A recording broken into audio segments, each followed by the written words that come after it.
Step by step, we won't stop. Feel the beat, make it pop. Tech in tune, so alive. Sugar skulls, keep the drive. Join the ride, music loud. Tech in tunes, we so proud. Sugar skulls in the crowd. Alrighty. Check 1 2. Check 1 2. Sounds good. Alright, good. Got some sound going on. We're gonna play some Schwabe. We got our watch list going. I have to jump to a meeting real fast, but I will be back shortly to see what's going on. Did add some pharma stocks to it, some tech stocks, and added a volume indicator. Once again,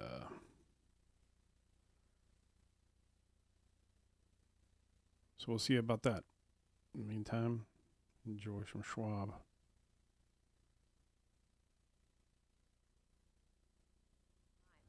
This is Schwab Network. Subscribe at schwabnetwork.com. Stay connected to the markets with Schwab Network. Tune in 24 hours a day, 7 days a week on schwabnetwork.com. And on all your favorite streaming services. Schwab Network. Available anytime, anywhere, on any device for free.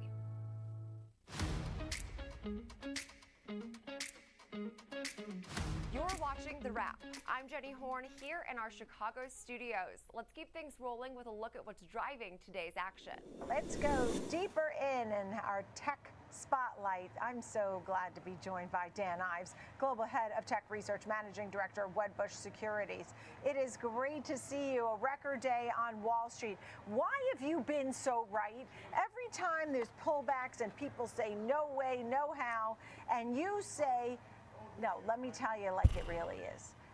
Why are you so right? I know you do a lot of channel checks, and you've gotten it right over and over again on these tech names, Dan Ives. Congratulations to you. Good to see you. No, it's great to see you. And look, Nicole, as always, thanks for that. Look, it comes down to checks. Like, if you're not talking to customers, if you're not in Asia, understanding the supply chain, you're sort of going blind, right? And then you just look at the tape and you look at sort of the bears that have called 8 of the last 2 downturns the last 20 years, and you get caught up in it. And like, look, we just got back from a 2-week Asia trip, right? So to me, that's what I focus on. I try to tune the noise out and ultimately determine who the winners are going to be. And that's really hand-holding investors through it. That continues to be the key. I want to work backwards and talk about some of your outperform ratings, which include Oracle. Which names are you really pounding the table on today? I mean, today it's Palantir, I view Microsoft here, it's NVIDIA, it's CrowdStrike, Palo Alto, and of course, Tesla and Apple. But I mean, those are the ones, if I kind of had to think about it, those are the ones that I think stick out. Understood. Let's talk about, I'll go to Palantir. There was a time that, who was it, Michael Burry, or they were saying short it, forget it, and the president actually was touting Palantir. Is Palantir definitely sound setting and has a lot of growth potential? To how high? I mean, that was a fictional narrative that the concept of Anthropic's eating Palantir. Palantir, I think, is $1 trillion market cap next 2 to 3 years. And look, and that's my view. I mean, when I look at Palantir, I think sort of base case is, 2 to 225, as we've talked about. 2 to 225 $1 trillion market cap next 2 to 3 years. Let's talk about a name like Tesla. We've had a lot about Tesla. And so now, obviously, we're going to have Elon Musk versus Sam Altman in court next week. You have SpaceX, which maybe is SpaceX going to buy Tesla? Do you think SpaceX gets Tesla under the umbrella before the IPO? I really would like to know what you think about that. Not before the IPO. No. So I think SpaceX IPO, in the summer, and then I'd expect the merger with Tesla in 2027, first half. Really? I mean, that's sort of our Why view. would it be after? Because I think that's the step process that they'll go through in terms of you go public and then ultimately a merger with Tesla. Like I've talked about, I think 80%, 90% type of chance. All right. What about your $600 target? Still at the 600 mark because you're focusing more on robo-taxis and Optimus humanoid robots? Is that why? And energy, I guess? That's exactly. Look, I mean, I view it as you have to see around the corner. And look, I get the criticism in terms of, what they raise CapEx and you look at deliveries that have sort of been stable, but obviously not blowing anyone away. This comes down to they are step by step building out what I believe, along with NVIDIA, is the best physical AI play in the world.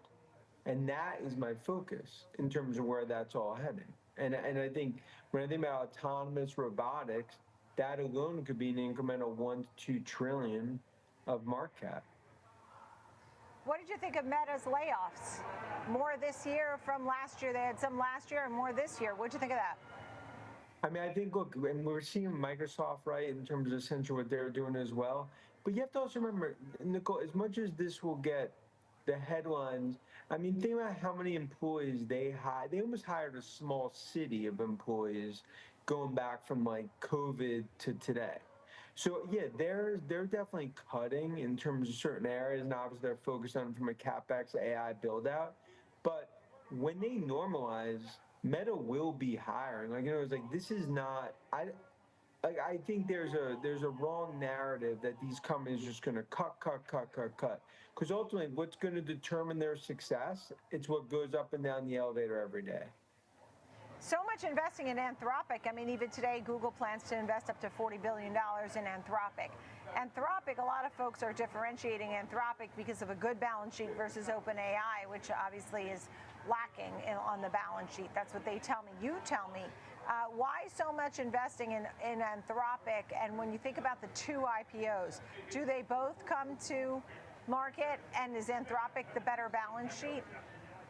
Look, I think they're both going to be extremely successful. Look, right now, there's no doubt. I mean, Claude's the best model in the world. And I don't even think there's debate.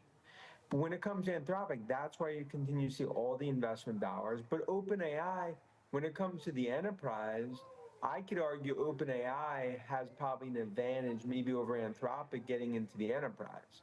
So I think you can't view this as just, an Apollo Creed versus Rocky or Drago type situation. There's going to be many benefits in this. And the reality is Anthropic and OpenAI, we're talking about two tech stalwarts that are going to be key as they ultimately go public along with SpaceX. Have you had a frustration with Apple? A lot of folks were so frustrated they were not keeping up with AI. So you have now a changing of a guard. You have John Ternus coming in. He's been at the company for a couple of decades. He was the hardware chief. It's been lagging behind the other AI peers. So what now? What are the expectations for John Ternus? Is this a good move? Was this a good choice? Great choice, and why? Well, great choice in terms of he was always, I think, groomed to be the CEO. Now, in terms of the timing was obviously a surprise. Look, Apple, there's no doubt, like their frustration's been there because they have not monetized when it comes to AI, but no one has an install base like Apple. They're essentially a toll collector on the consumer AI highway. And I think it starts off this at June WWDC, where they're going to lay out the strategy, and you're going to now start to see what ultimately will be subscription services. And Apple will, and I think Ternus will start the AI chapter at Apple. But look, Cook, we're talking about a Mount Rushmore Hall of Fame CEO. You don't replace one of the most global public personas, not just in corporate America, but global. And I think Ternus is really going to have to focus on hardware, but also on software services.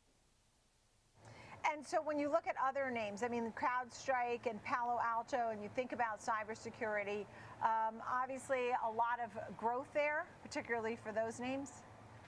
I think those are the most disconnected narratives of any software company in terms of on cybersecurity. I mean, what George and CrowdStrike are doing, Nikesh, Palo Alto, obviously Zscaler and others. The reality is budgets are going from 5% of IT budget cybersecurity to 10%. Surface area is increasing, agents are increasing. Anthropic's not replacing a CrowdStrike or a Palo Alto. And I think, Nicole, those will be probably go down as the most disconnected names relative to this Anthropic AI ghost theory. And what name could be replaced? Is there one you're worried about? I mean, when you think about the UiPath, the Monday.coms, I mean, the hubs, yeah, I mean, there are ones that obviously are on the wrong side of it. Adobe's on the wrong side of it. But look, Adobe's not just sitting on a treadmill, just letting everyone eat their lunch. I mean, look at the changes they're making, the buyback, managing changes and other. Look, and you're going to see a lot of consolidation. But for some of these companies to just say that they're done in the third inning of a 9-inning game, I think that's the wrong call to make. And I think it just shows. Look at everything that's happened with Intel. Look at everything that's happened on the hardware side. Guess where eventually that's flowing? Software, Let's check our hyperscale, spreadsheet. use cases. I just have a last question. I know that you said that Tesla was morphing into a physical AI stalwart. Every single day, I have news on AI, one investing in the other, advancements, collaborations, monetization, whatever. What piece of news in the last 7 days you said, yes, that's so great, I love it, I love it. But what did you hear this week that you said, wow, I really love it? I mean, look, I think when we're going through earnings, if you just put the pieces of the puzzle together, from Intel to Tesla to SAP to what I think we're going to see next week with big tech, I think that's, look, we talked about on the show, NASDAQ 25,000. The haters thought you'd never get NASDAQ 20,000, then 25,000. And Tuchman's going to be wearing a NASDAQ 30,000 at one point in the next 12 months. All right. Well, we look forward to celebrating with you. Dan Ives, it's always great to see you. Another great shirt that I love. Thank you so much. I know you've had a long day today, and I really appreciate that you're with me here, Dan. I appreciate that. Dan Ives, Global Head of Tech Research, Managing Director, Wedbush Securities.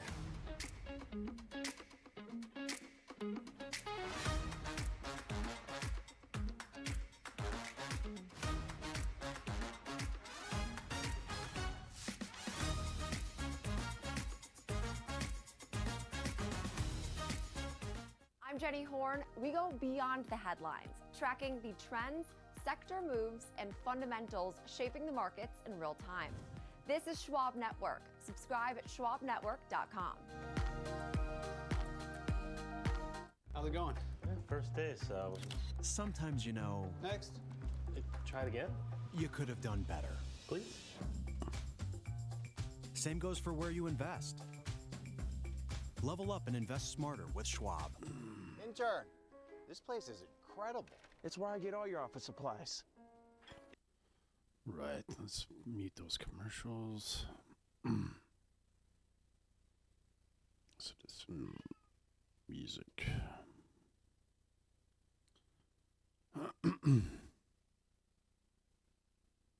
Or listen to Sam.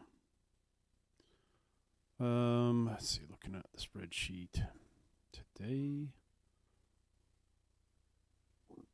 Like I said, did some work on it this weekend. Added volume, volume bars, I guess is what we'll call them. So volume of stock that's getting sold, versus, and then your recommended actions column, price of the stock. Let's see, I want to make sure we're getting recent real data here. Bitcoin 77747.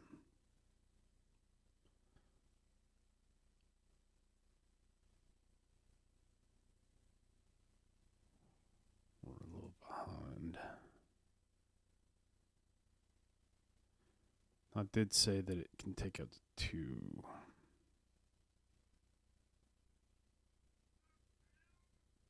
Oh, here we go.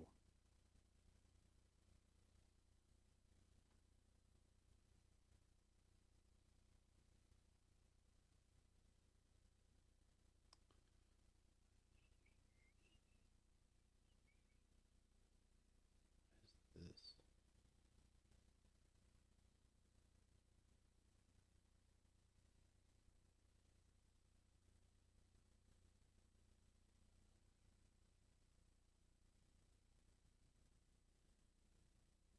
Why is it acting weird?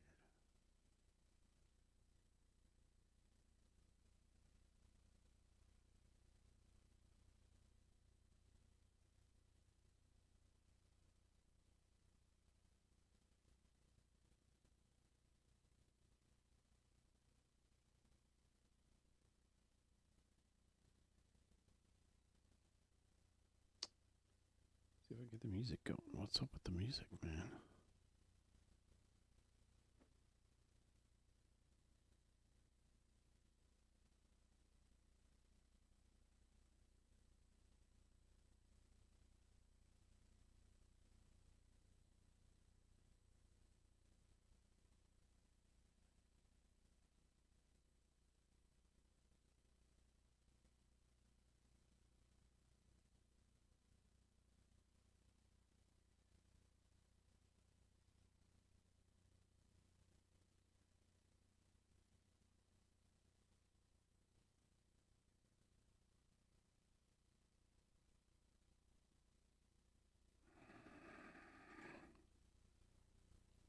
What?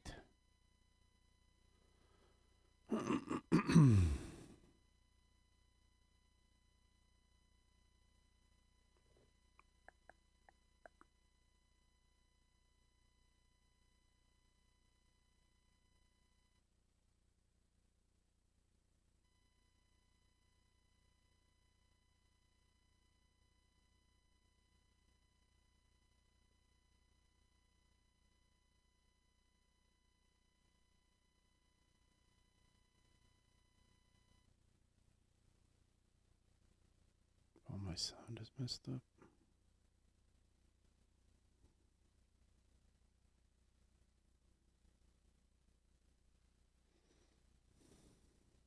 Money being put to work.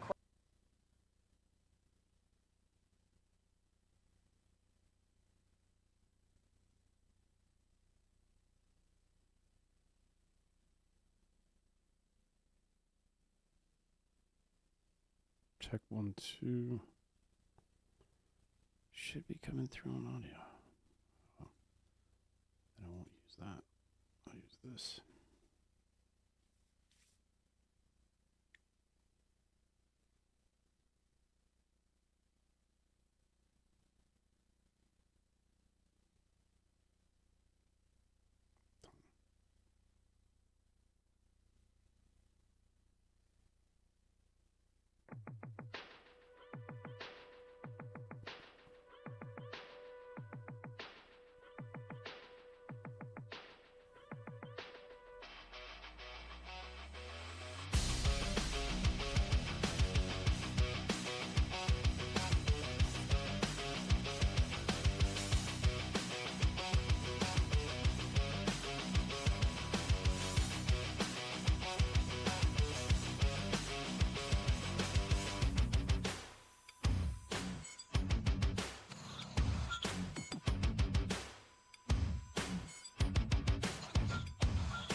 I am alive. It's all a simulation from my mind. There we go. Mama machine, I am clean. Let's wake up. It's Monday morning.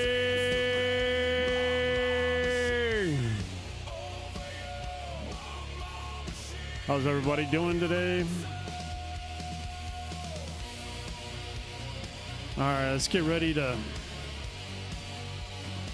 check out our stocks options today.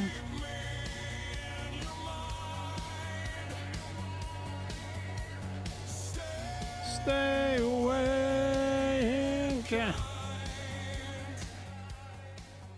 All right. Pass on through the same way you always do. Let's go.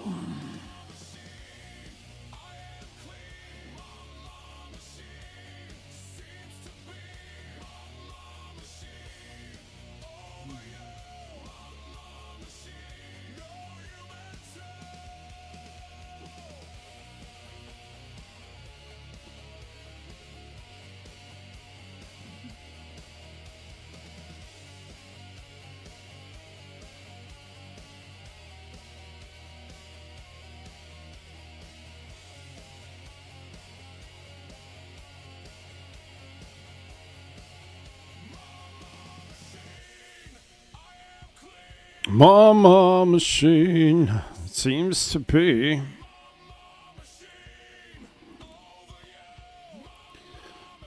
All right, so my spreadsheet's not opening up, or not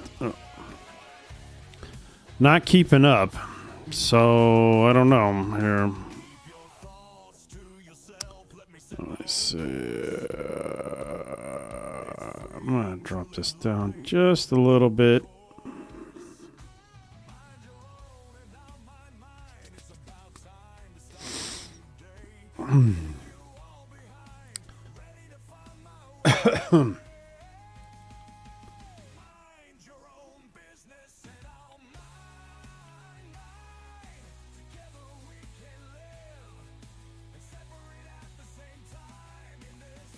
So I have to look at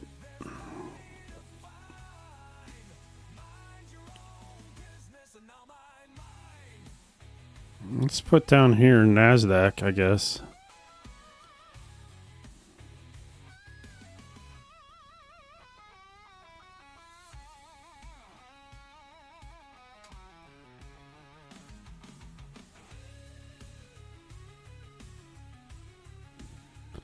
No?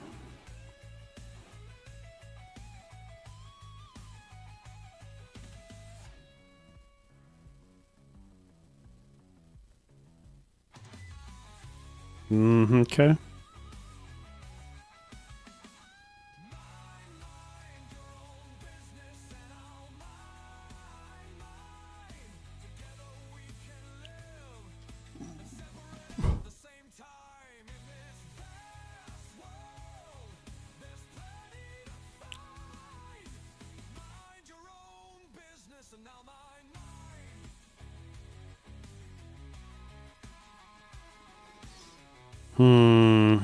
All right, I'll have to figure those out. You say there is nothing left to say. Your ideology is the new way. The chaos you cling to is all that you possess.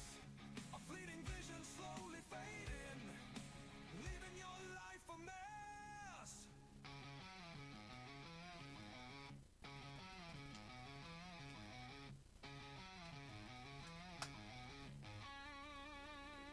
No. Let me take a look here.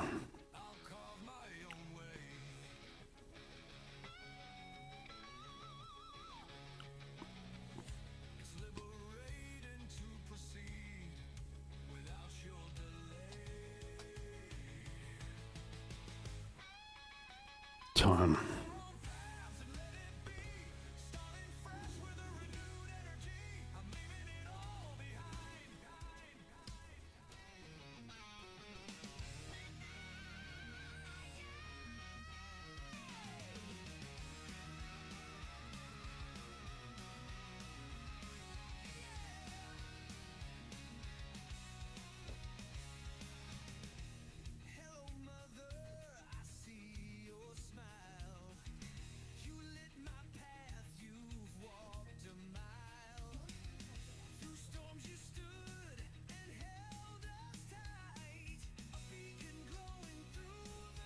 Nope.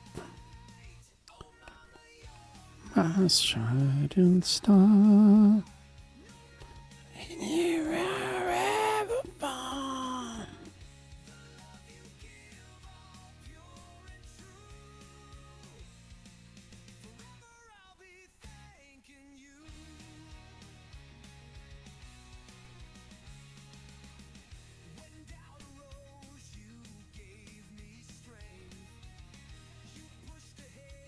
Hmm.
There we go.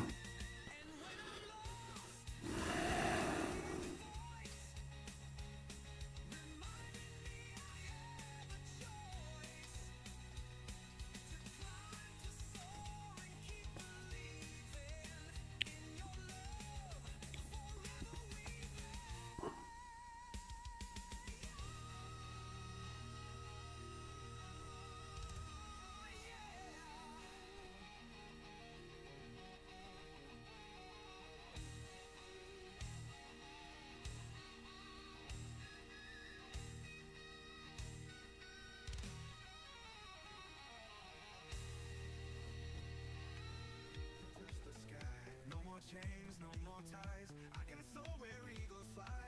Your words that gave me wings lift me up to better things. Beyond your hold, now I sing.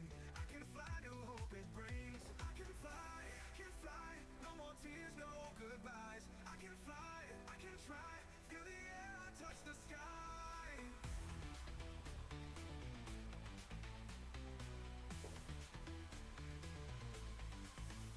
In the night I see the stars shining bright from near and far. You and me, we raise the bar. Now I break from every scar. I can fly. Oh, I can fly. Oh, the more weights upon my soul. I am whole, I am whole. Air beneath me takes control. On these wings, watch me roll. Your words, they give me wings. Lift me up to Good. better things. Beyond your hold, now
$719. Yep.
Let's get that blood pumping.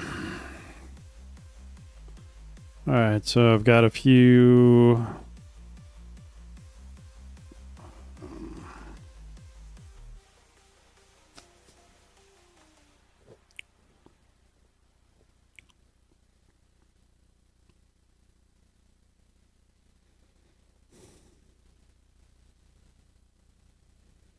Got a few more to watch. The watch list is getting quite large.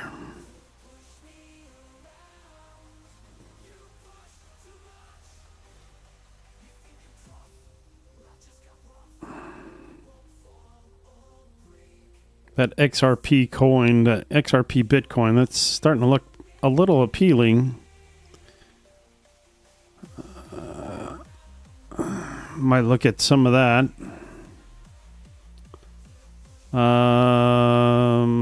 Extra energy, maybe.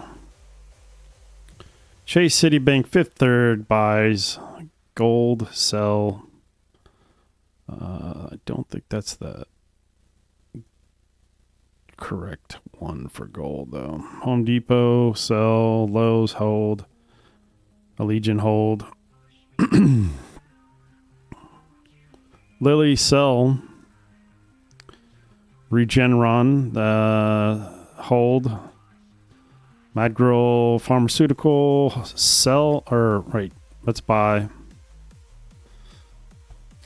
512, I'm not gonna flip that yet.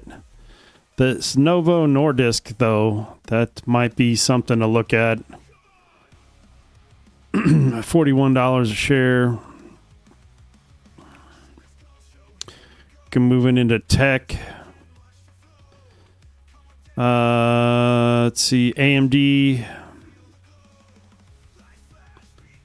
is really on top tier price point, with Apple not far behind.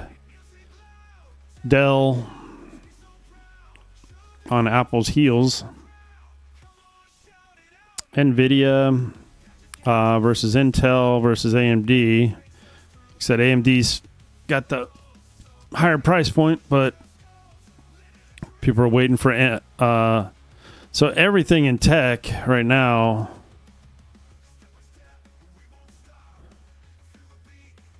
looks like a buy. As hardware wise anyways. In tech stocks, Meta buy, Microsoft buy, Tesla sell, Google buy, GE Aero sell, Oracle buy, and DraftKings is at a hold. We'll see what happens with DraftKings.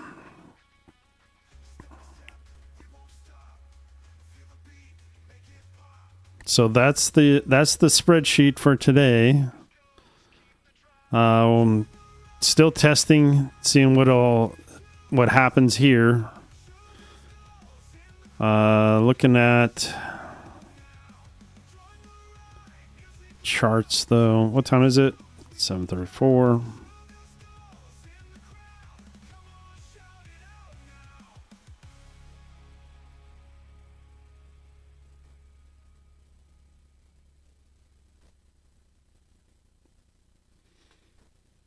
Okay. Wonder if I'll do a desktop here.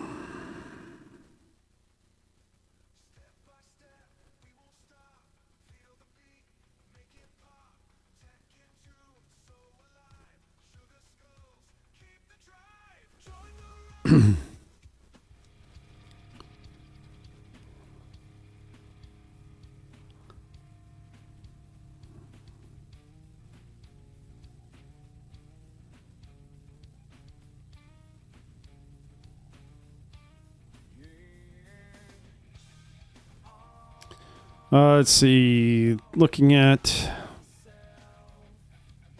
AXSM.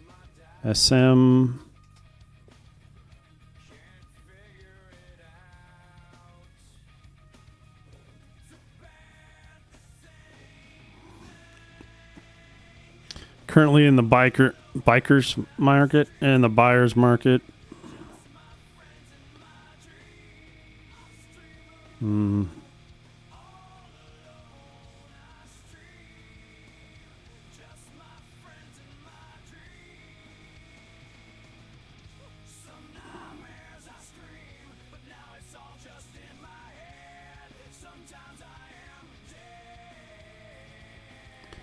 At 185.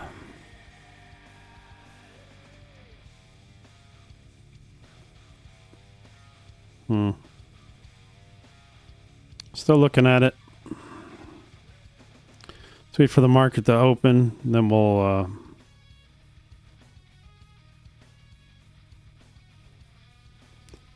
check it out. Just a reminder, there are giveaways. We are the T-shirt. We're kind of gonna do a Friday giveaway on the T-shirt. You can enter now with exclamation T-shirt. It's not been working very well, so still working on that.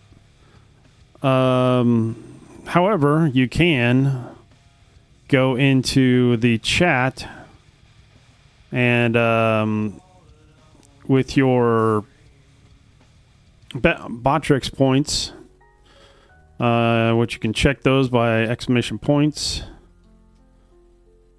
And then if you wanted to, if you were low in points and you need to get those points up, you can do a dice roll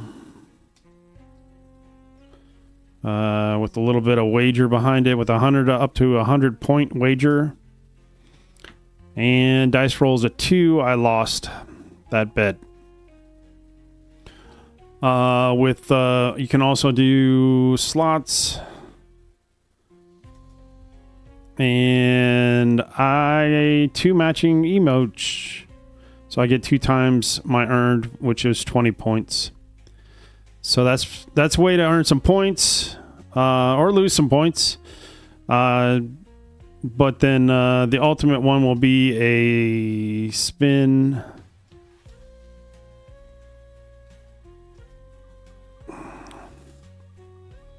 Spin of the wheel. And Sugar wins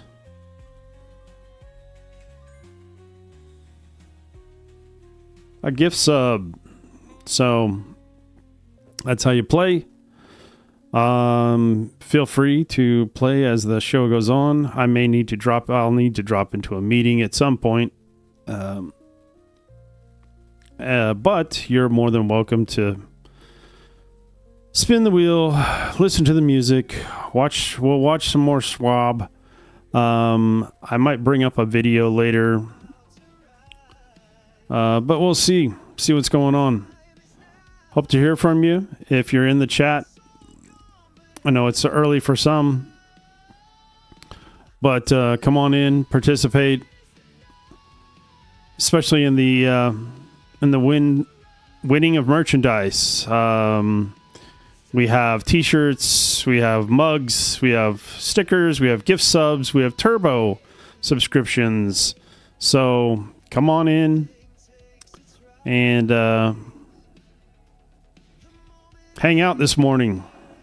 Listen to some AI generated music, the devil's music.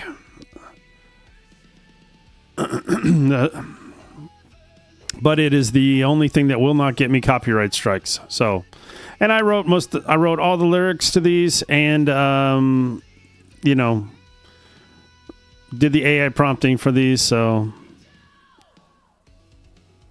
I think a lot of them turned out pretty good. Added riffs to them. They're not just pulled from random songs in the air. I did add riffs to these and chord progressions so that it would actually follow my chord progressions. So it's not just some AI generated song. If you can tell, there's kind of a style to all of them. And no, I don't have tons of time for studio. I have 4 jobs, which I'm going to have a meeting for one of them in about 20 minutes. So anyways, back to the stocks.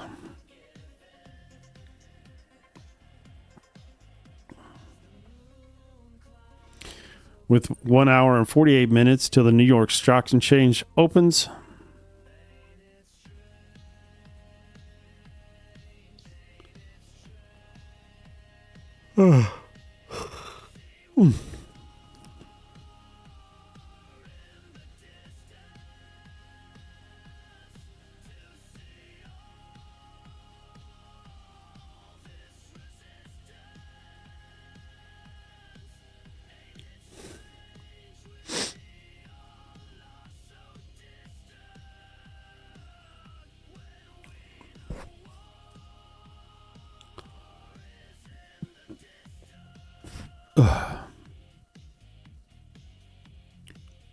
Bitcoin, Ethereum seems to have dropped.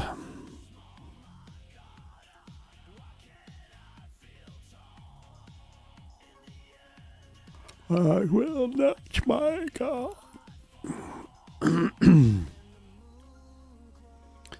XRP. They all sort of dropped overnight.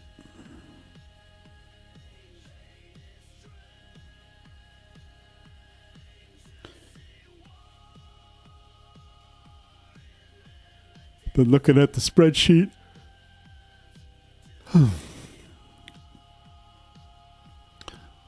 On the Bitcoin, it really doesn't tell you volume. I wonder why.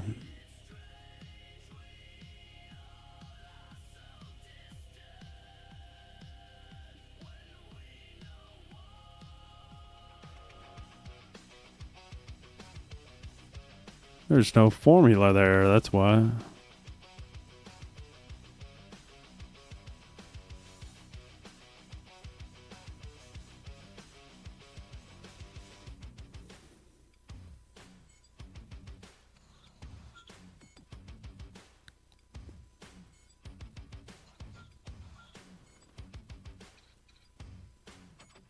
Okay, well, we got the formula there now. We'll see what happens.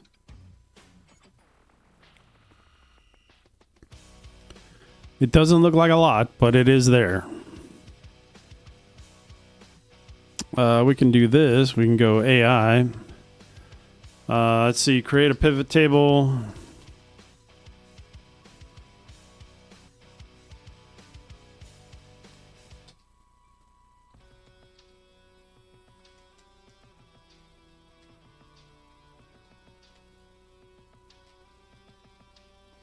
And a bar graph.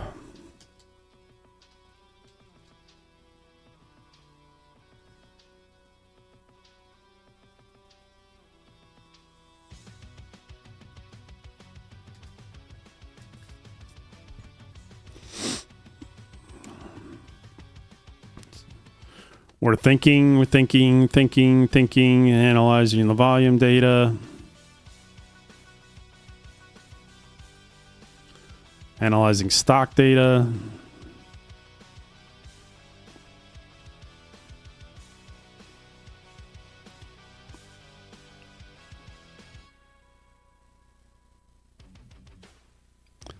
Time is 7:44.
Dun, dun, dun, dun, dun, dun, dun, dun, dun.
There we go.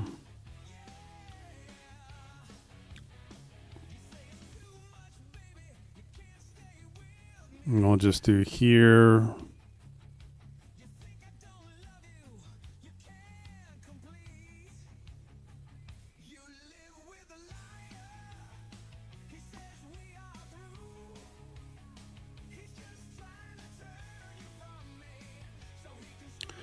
Just hide it.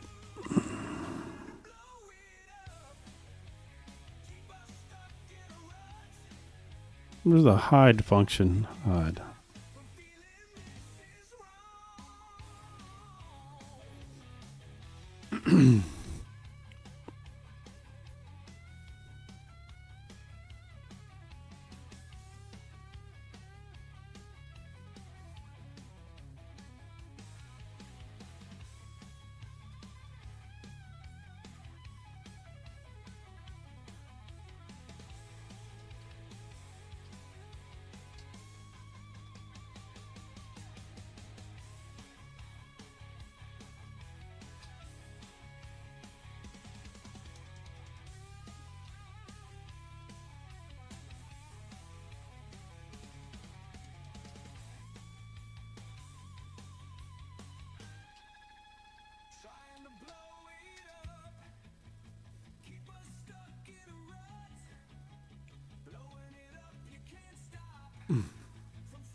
Talk to me just to him.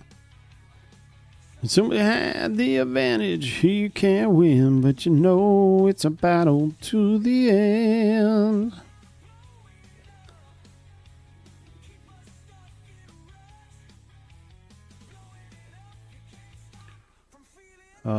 Formatting applied.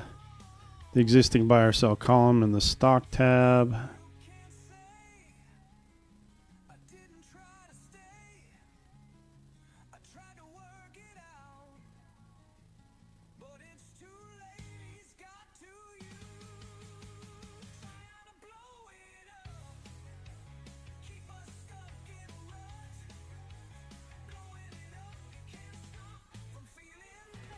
Sun.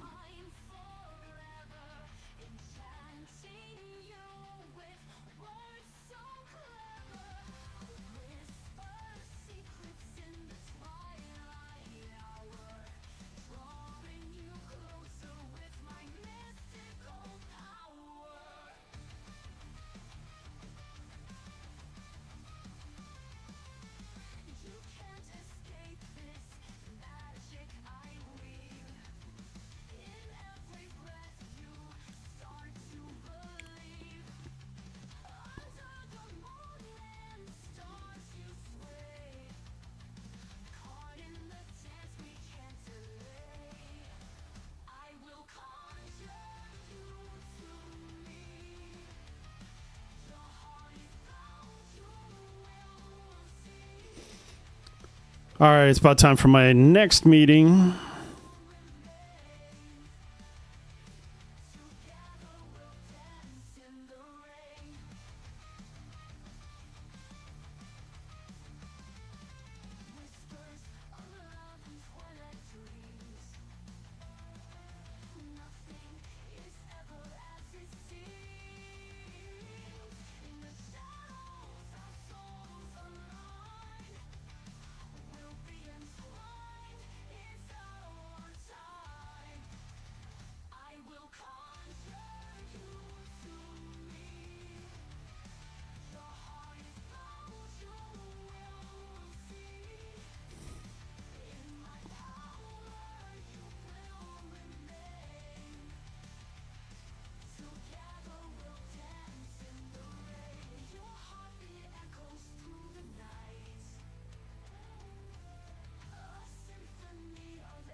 Still working on it.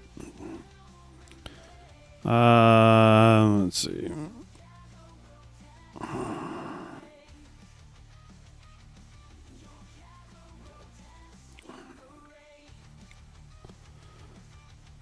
Which stock has the highest volume? Completed actions. You can see only buyer market stocks. How many stocks are in the seller's market? Show fewer suggestions.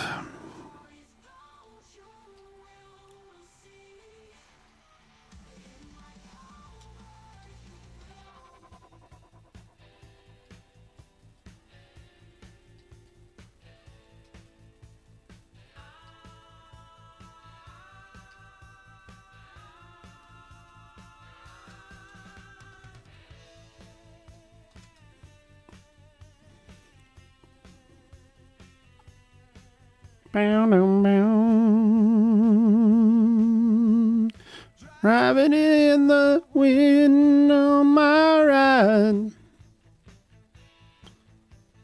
Motorcycle is my ride. Where am I going? I don't know. But here I am riding slow. Right in the night. See, feeling so bright. All right, so how's our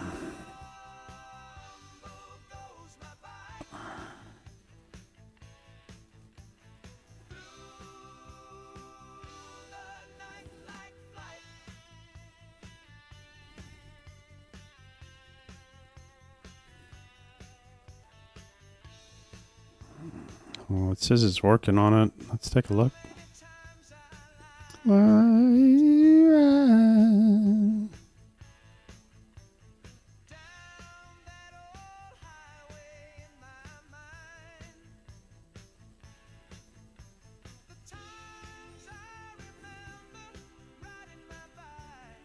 There we go.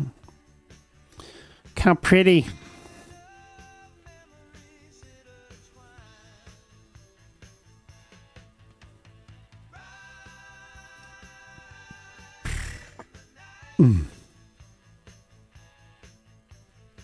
Breathing so bright. Next song.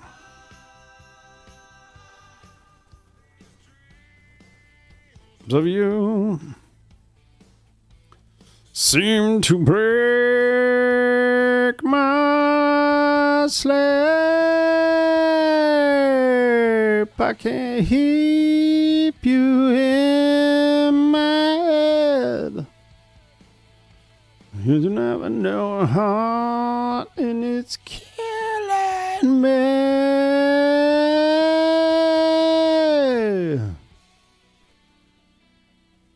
'Cause life is a dream. Maybe it's a nightmare. What did the volume analysis say about the Bitcoin?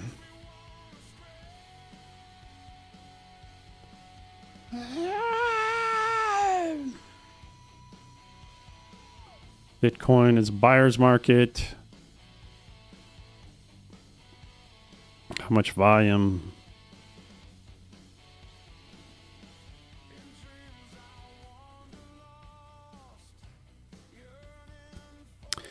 All right, well, meeting time. I'll leave you guys with the tunes.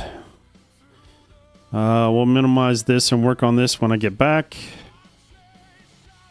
Actually, we'll flip on some Schwab. Important things is you're making a play in a risk-defined way here going into earnings. So that would be a further downside area to watch. Smart insights, actionable data, And I'll be back soon. and trusted financial journalists streaming live and on demand. Schwab Network, streaming 24/7, any screen, anywhere, free. SchwabNetwork.com. Hey, Dad, I have a question for you. Sure. When did Granddad first start investing? Granddad had an account with Schwab before there were branches in the area. He really started with nothing. He worked hard, and after he passed away, the torch has been passed to me, and my advisor, Jennifer, she was with me with the journey, helping with the estate distribution. The two grandchildren, planning for their college educations. Someday it'll be their turn. Trading at Schwab is powered by Ameritrade, unlocking the power of Thinkorswim, the award-winning trading platforms. Bring your trades into focus on Thinkorswim Desktop with robust charting and analysis tools, including over 400 technical studies. Tailor the platforms to your unique needs with nearly endless customization, and track market trends with up-to-the-minute news and insights.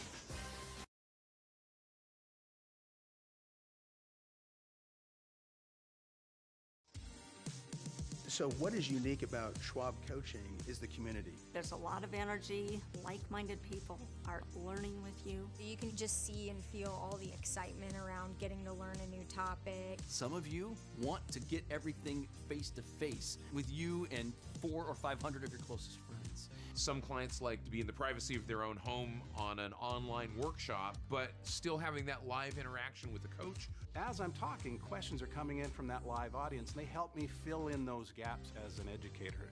People learn differently, but all those ways we actually teach it all come back to the point of making a difference and helping you make progress. And so that means not just giving you theory, it means giving you the practical implementation using our platforms. So we want it to be fun, we want it to be informative, and most of all, we want you to walk away with a skill set and independently be successful in achieving your goals.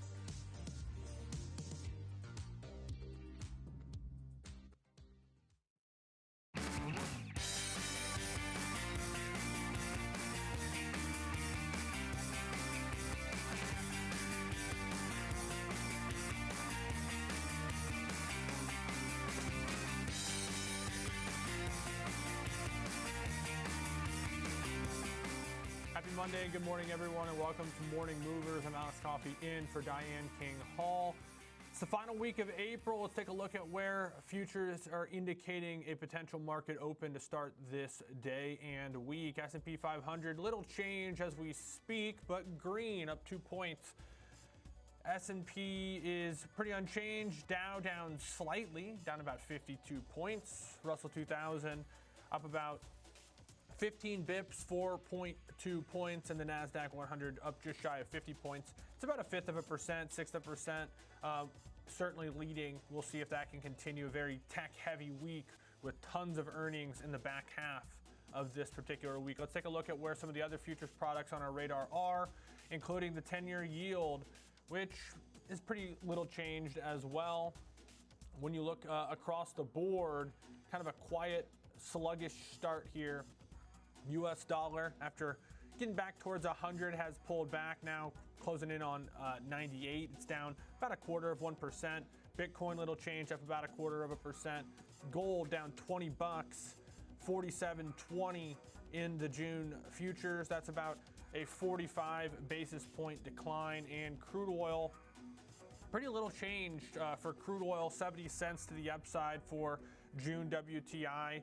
June Brent 106, so we'll get more on that in just a bit with our first guest. But for the most part, a relatively calm start to the week. VIX futures in slightly, about down towards 20 for the VIX futures. Speaking of our first guest, we got a good one as we welcome in Mr. Kevin Green to help us set up the trading day. Kevin, of course, senior markets correspondent for the Schwab Network. Kev, I'll give it to you kind of open-ended here. What do you make of this sort of muted, calm potential Monday opening?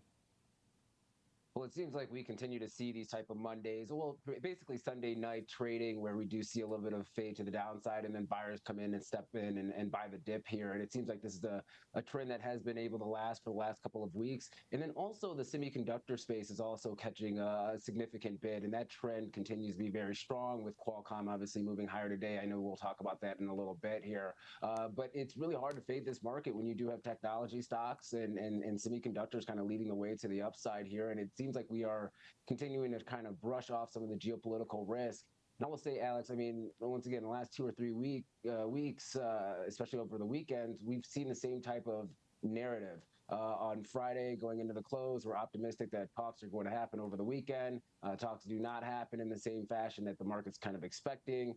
This weekend was the same. We see the markets initially sell off to the downside, I think about 0.8% on the S&P 500 overnight. And then we see these, positive headlines coming out stating that Iran has proposed a new deal and potentially would be open to making some form of an agreement.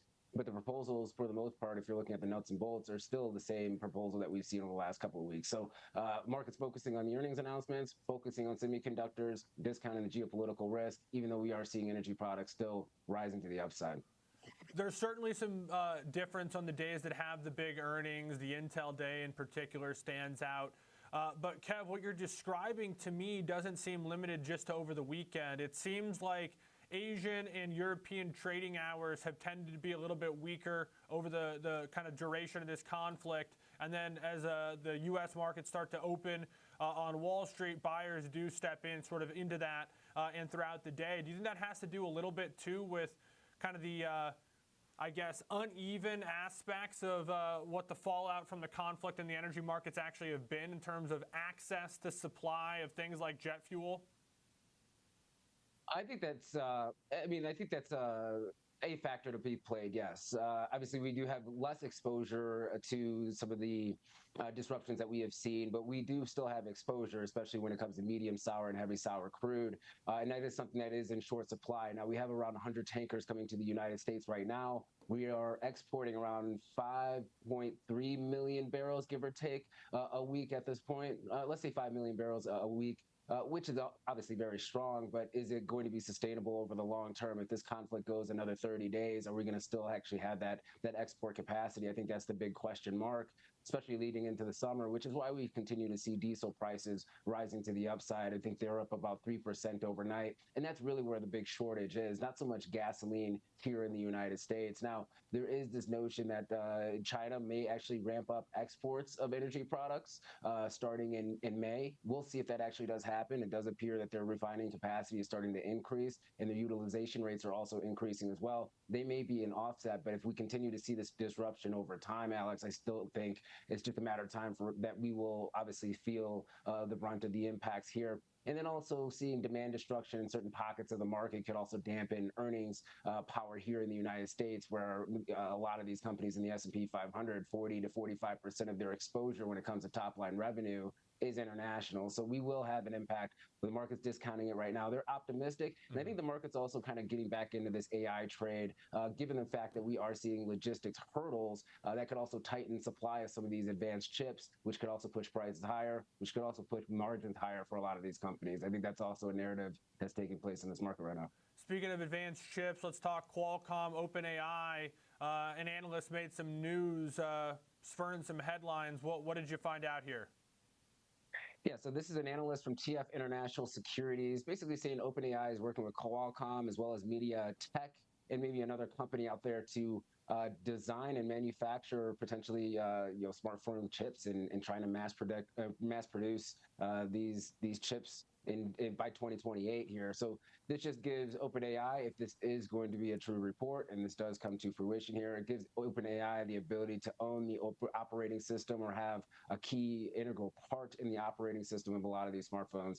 And that could also give them a little bit more of an expanded base when it comes to their customer base or their user base as well. So this is giving Qualcomm a boost to the upside here. If you kind of look at Qualcomm's chart, it has not been able to participate in this rally for chips over the last, let's say 3 months, 4 months or so. It has been a little bit depressed.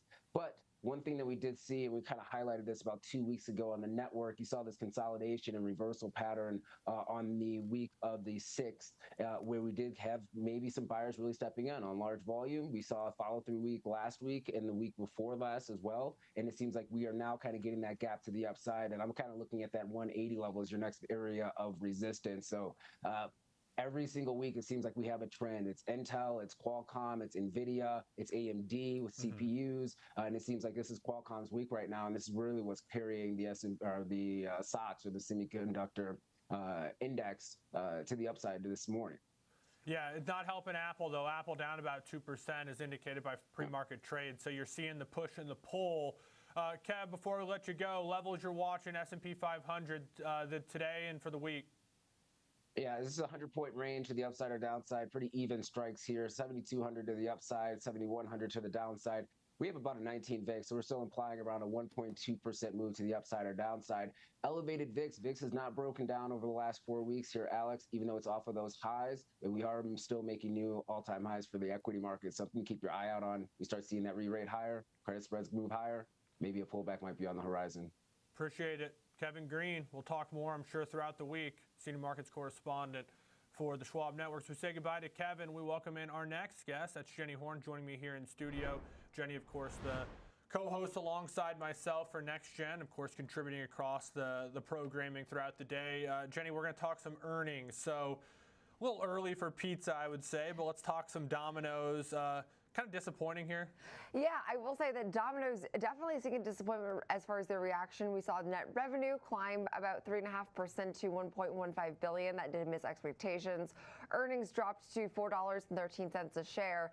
And the decline in terms of earnings, at least, was primarily a result of the $30 million in losses that was associated with their investment from DPC Dash. And so that does have some investors' concerns. We've pulled back now about over 4% this morning. But for the first 3 months of the year, we did again see some disappointing growth rates. And again, that loss affiliated with their food delivery service that uses independent contractors instead of traditional in-store employees, according to management. Now, same-store sales still did climb about 0.9% in the United States, but dropped about 0.4% overseas. And that was on weaker consumer spending. And so overall, global system-wide sales still were able to actually be 3.5% higher, thanks to the new restaurant openings over the past 4 years expansion is still really a core part of their growth engine, and they did say they net opened nearly 800 stores globally in year 2025, which accounts for store closures as well, with plans to add to nearly 1,000 new locations in 2026.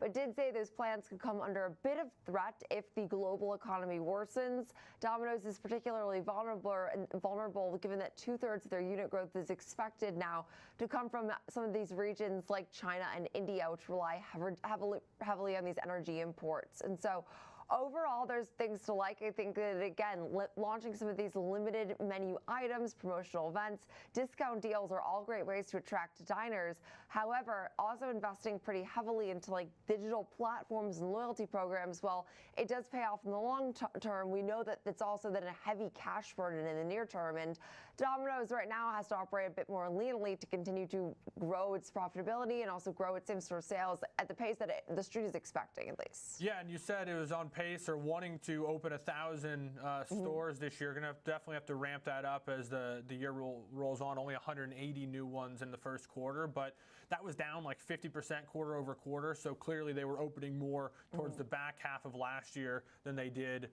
in their fiscal first quarter. So something to watch there. Stock's under a little bit of pressure. It's down about $15. So quick math, let's call that 5%, maybe a little bit less than 5%. So not the start Domino's Pizza investors were looking for, but there's still time. Maybe we'll turn it around here. Lots of time left in the day. Lots of time left in the day, as they say.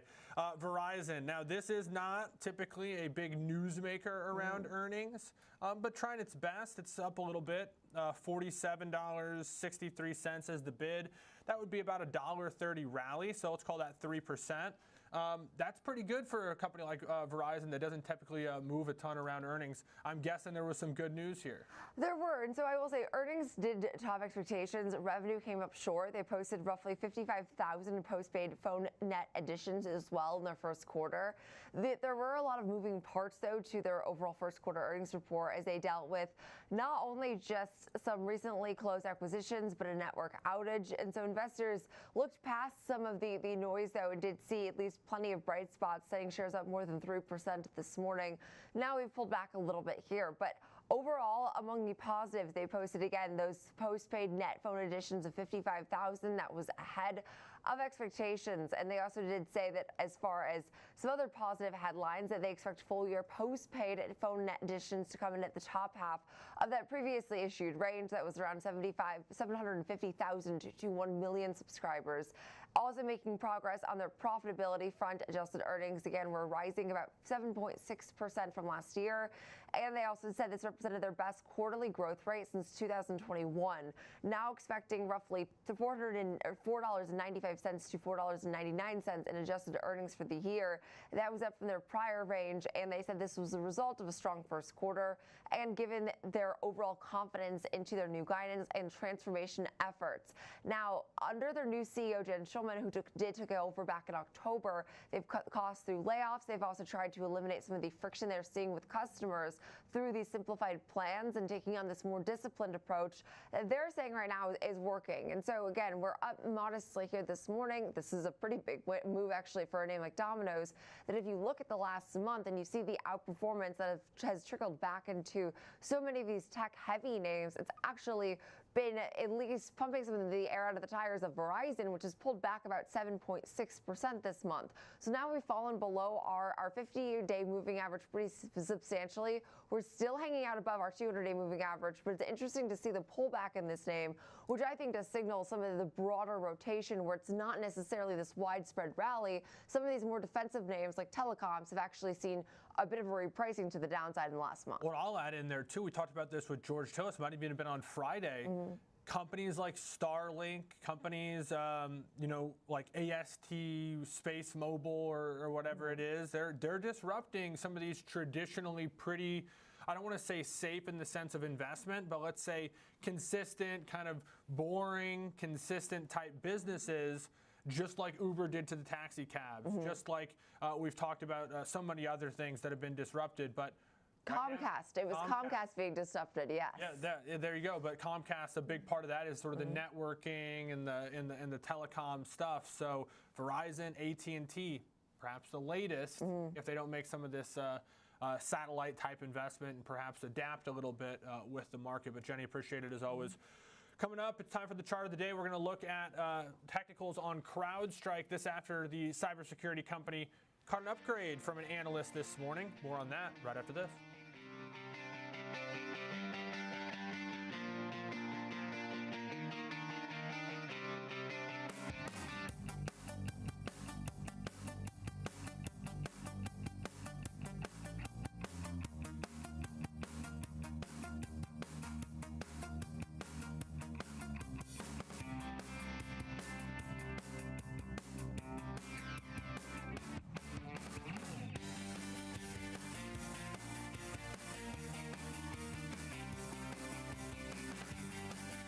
Trading at Schwab is powered by Ameritrade, unlocking the power of Thinkorswim, the award-winning trading platforms.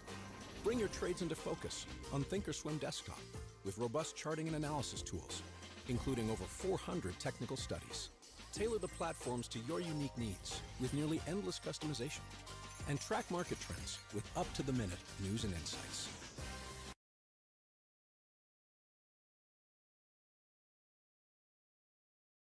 I'm Marley Caden, live from Chicago. We're tracking market movers, earnings reactions, and what traders are watching next. Stream Schwab Network live at schwabnetwork.com.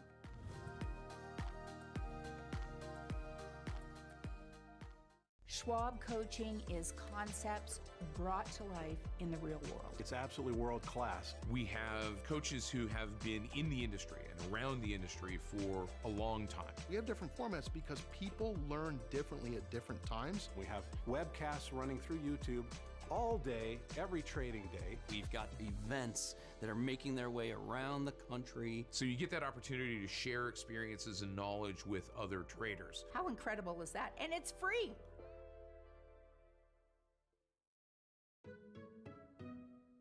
From the most iconic trading floor in the world, this is Opening Bell with Nicole Petalides. Live on the floor of the New York Stock Exchange, the countdown, the setups, the stories that make markets move. Minute-by-minute breakdown of the biggest headlines, earnings, and global movers, just the trades that matter. As the bell hits and the markets react in real time, Opening Bell, live at the NYSE, right when it counts. Stay connected to what moves markets. Download the Schwab Network app and stream live coverage wherever you are. We're back on Morning Movers. CrowdStrike is on the move higher pre-market after Mizuho upgraded shares to outperform. The firm raised its price target on the cybersecurity provider to $520 per share from $490, citing what it calls very healthy demand and numerous exciting growth avenues. CrowdStrike, while indicating an up open of just over 1%, is down around 4% in 2025. And it's the subject of discussion for our chart of the day. And joining us now is Rachel Deshelle, Senior Manager, Trading Services, Charles Schwab. Good morning. Happy Monday, Rachel. Let's talk short-term look. CrowdStrike, volatile name, a little bit of upside here pre-market. Yeah, Alex, good morning to you as well. It's great to join you this morning to discuss CrowdStrike. Now, this month for CrowdStrike has been nothing but an uptrend here.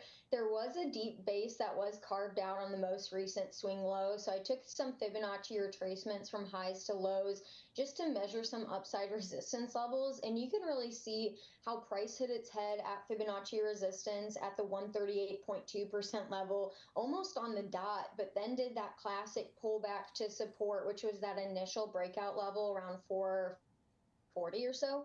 Now price is setting up in a tiny bull flag, looking like it wants to move higher here in the pre-market. But I will say, Alex, the last thing here is if you look down below the ADX, we can see the ADX troughs are actually a signal that the market's become a little bit trendless or dormant and may be ready to accelerate in a trend direction. So I think the key takeaway here is that traders should be watching closely for a breakout to the upside and targeting a couple of those Fibonacci retracement levels right around 468 and then the next one at 486.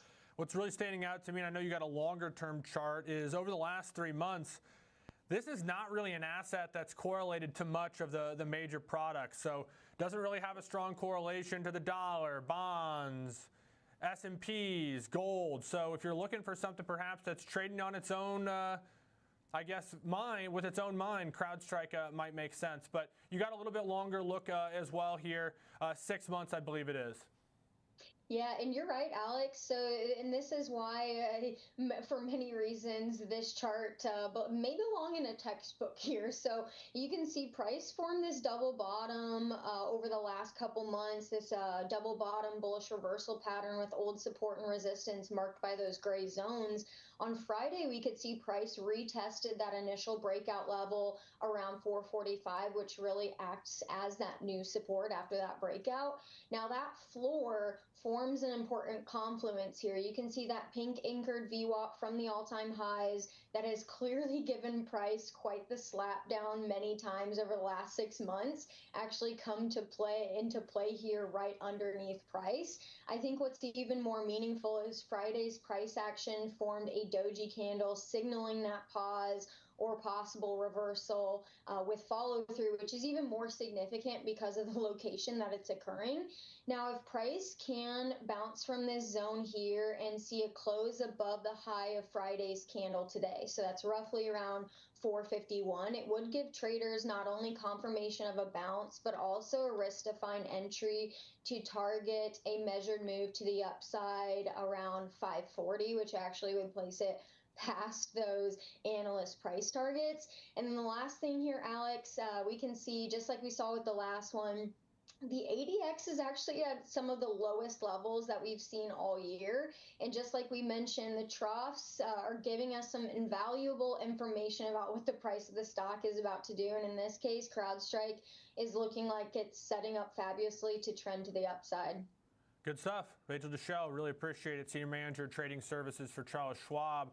We're going to take a short break. We get back, we're going to examine the current equity market. And we're going to also discuss whether or not it's time to be constructive on risk assets with our next guest. You won't want to miss it. We're going to take a short break. We'll be right back.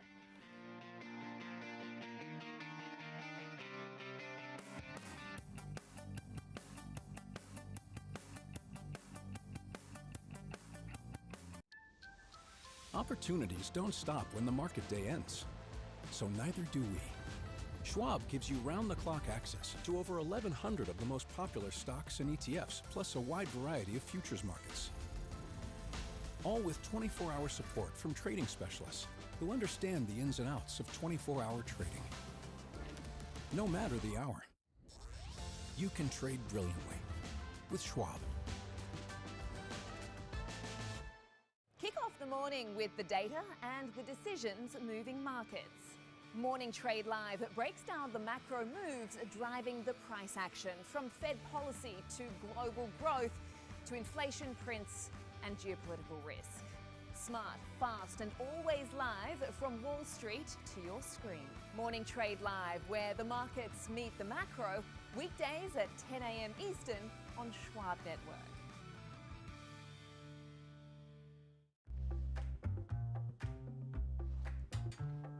Sometimes, you could have done better. Same goes for where you invest. Level up and invest smarter with Schwab. I'm Jenny Horn. We go beyond the headlines, tracking the trends, sector moves, and fundamentals shaping the markets in real time. This is Schwab Network. Subscribe at schwabnetwork.com. Intern, this place is incredible. It's where I get all your office supplies. Your golf balls, your fancy coffee, your giant TV. It's everything in one place. It's like Schwab. Everything investors need, all in one place. Come again? Yeah, at Schwab they can do everything. Invest, trade, get full service wealth management, and anything in between. Think I'm gonna be sick. We have to buy that now. Schwab. Invest your way with Schwab. Welcome back to Morning Movers. I'm Alex Coffey in for Diane King Hall. Let's welcome in our next guest. That's Ahmed Riesgo, Chief Investment Officer at Insignio. Ahmed, happy Monday. Good morning to you. Morning. I see in your notes you're constructive on risk assets here, bullish, and perhaps even suggesting to reduce some hedges rather than expand them. Let's start there, some of the high-level reasoning behind that, and then we'll explore some of your themes that you're watching. Sure. Well, the hedges we've talked about reducing have really been in the energy sector. We told clients back in early February to start putting on some oil hedges, not to de-risk, but to add on hedges. So far, we've taken a good chunk of those hedges off. And that's likely because, or not likely, that's because we see the path for de-escalation. We think it's rather clear that both sides want to de-escalate in this conflict. And so we've been removing those risk hedges. Let's talk about the leadership of the market. And you described kind of an interesting dynamic, kind of in a backwards way, the energy and sort of everything else trade that's happened over the last couple months. But it seems like if things are calming down, that maybe we're returning to that playbook of the last several years, which has really been these AI investing tech leaders taking the reins and just running with it. And it's been pockets, memory, the NVIDIAs with the GPUs. It's been the companies that are actually making the breakthroughs, whether it's Alphabet or Meta at times. But equity leadership has been where the growth is. Do you see that still being the case? We do actually. If you look at the earnings revisions since the beginning of the year, which, by the way, earnings have come in very, very strong, and we can talk about that. But since the beginning of the year, about 70% of the earnings growth have come just from 6 companies, or earnings surprises, I should say. We're talking about NVIDIA, Micron, Broadcom, SanDisk, Exxon, and Chevron. So it's really been an energy and a chips play in terms of net new revisions for 2026. So you're seeing that we are, the AI CapEx cycle is alive and well. In fact, we think it might be turbocharged given some of the recent developments out of Anthropic and other companies. So really, we think that this is really overwhelming and will continue to overwhelm any news regarding U.S.-Iran. Ahmed, for someone who hears that, whether they're managing their own, personal accounts, whether they're a client who comes to you after hearing that and they're wanting to discuss positioning within a portfolio, what they might hear is, why am I invested in everything else? If all the growth is like these 6 companies, as you've said, shouldn't I just be overweight those 6 companies? Well, no. Well, the problem is that that's the net new earnings revisions, but we don't think that will be continue to be the case going forward. Let's take the example of the energy sector. They've been a great hedge during this time period, and we think energy scarcity will continue to be a theme going forward. That doesn't mean that just those 2 companies are going to be benefiting, the ones I mentioned. I think what's intelligent here to do for investors is to have a broad, diversified approach. It's very tough to pick winners and losers. In fact, it's very difficult to do it over the long term. So our suggestion to people is to take broad, diversified exposures throughout the equity markets. One of the things that seems to be very, very evident is what AI has done to software in terms of the investment thesis. I use Salesforce and Adobe often for this discussion, but not to pick on those names. 3, 4, 5 years ago, as a portfolio manager, you might say, hey, these companies have strong moats. They have essentially annuitized revenue stream with annual subscriptions. I can feel confident in the trajectory of earnings. Not that they won't still have that position 3, 4, 5 years from now, but there seems to be a huge discussion about whether or not they will, and whether or not, if they do, they can maintain the margins at anywhere near where they're currently at. When you look at what AI is doing right now, it seems more than anything just to be challenging what we thought to be pretty safe and consistent not that long ago. Do you think that's a fair assessment? Absolutely. I think that's a very fair assessment. And I think it's a great question because it gets to a very crucial matter here, which is that we don't really know who the winners and losers are going to be. We don't know who's going to be disruptive. We do know that software has become very cheap, has basically derated from where it was. It's basically lost 10 years of outperformance versus the S&P. So we know it's gotten a lot cheaper. However, we don't know ultimately who the winners and losers are going to be. However, we do know 2 things. We know that the AI, let's say, disruption needs chips and it needs power. So that's a pretty safe bet that those 2 subcomponents within the AI complex are going to continue to do well. Power and chips. Yeah, and that was, again, that ties back to where you said some of those upside earnings revisions have been. So it's not a secret that that's where a lot of the demand is. But, you know, we also got a Fed meeting this week, and it's probably the least, you know, that I've thought about one that's upcoming, kind of snuck up on me a little bit. We know that there's potentially a passing of the baton here soon as well. Do you think there's anything that could come out of this particular meeting that could be overly shocking to markets one way or the other? I don't think so. Remember, the Fed does not like to shock markets, so by construction, by design, they try not to do that. This is why they telegraph their intentions well ahead of schedule. I think the only thing that might perhaps be somewhat sort of up in the air is whether Powell is going to stay on as governor or not once his tenure as chair is over. So really, that's the only thing we're really keeping an eye on. But we expect no change at this meeting. The market does as well. All right, final question here for you. Trying to stick in 2 of your bullet points. I think they're critical. Let's talk a little bit, if you can, outside the U.S., where you're looking, if you are, and then kind of sum it up with the big message.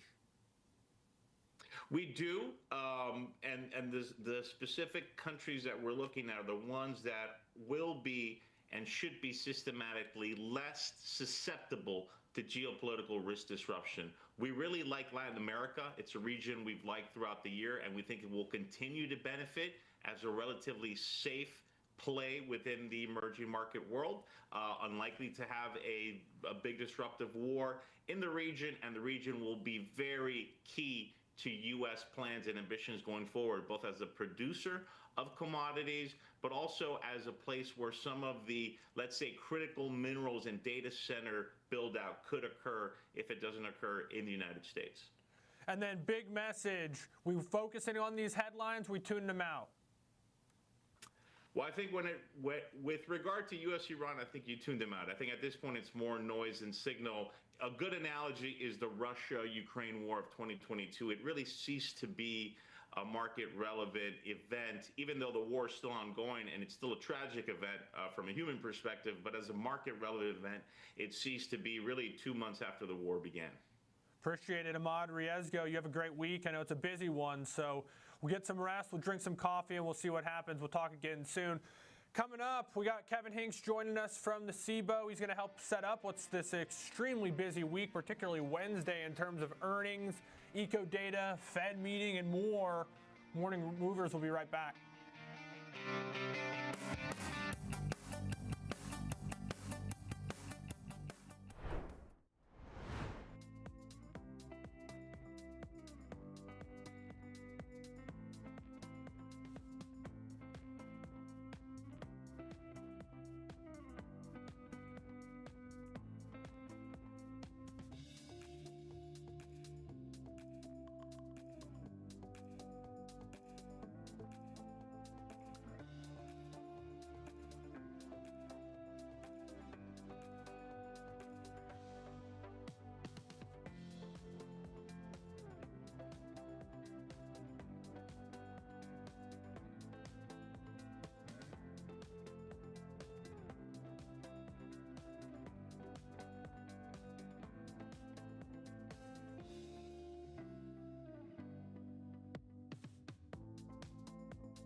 I'm Nicole Pedalides at the New York Stock Exchange. Live interviews, market movers, and real-time coverage right from the floor.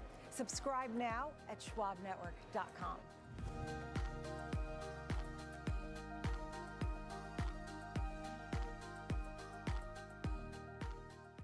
The final 90 minutes of the trading day, that's when markets make headlines and traders make decisions.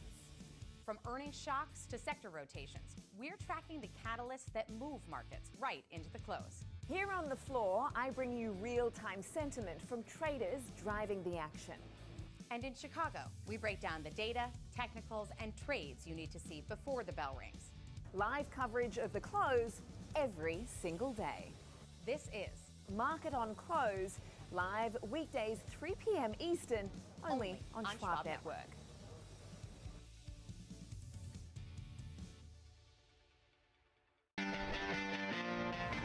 Welcome back to Morning Movers. It's time for the economy check, and there's tons to check in on. We got Kevin Hanks live from the SIBO.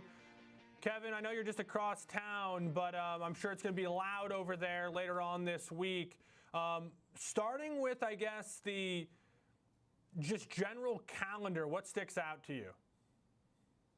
Yeah, good morning, Alex. There's so much that it's hard to focus on just one thing. You're going to have to keep your trading head on a swivel this week. Now, obviously, earnings are big. 181 names in the S&P 500, 32 in the NASDAQ, with Wednesday 4 of the Magnificent Seven names coming out after the bell on Wednesday. But Wednesday's going to be a Fed decision.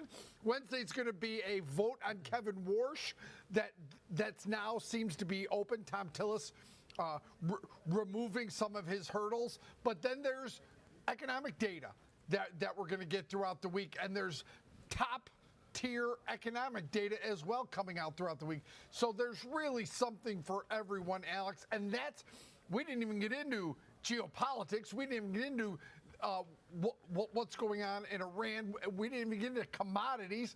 We didn't get into OpenAI is coming out with a smartphone, they said, in 2028. That's why Qualcomm stock is up and Apple is lower this morning. So there's news going on there. Shell is buying a Canadian company, Arc Resources.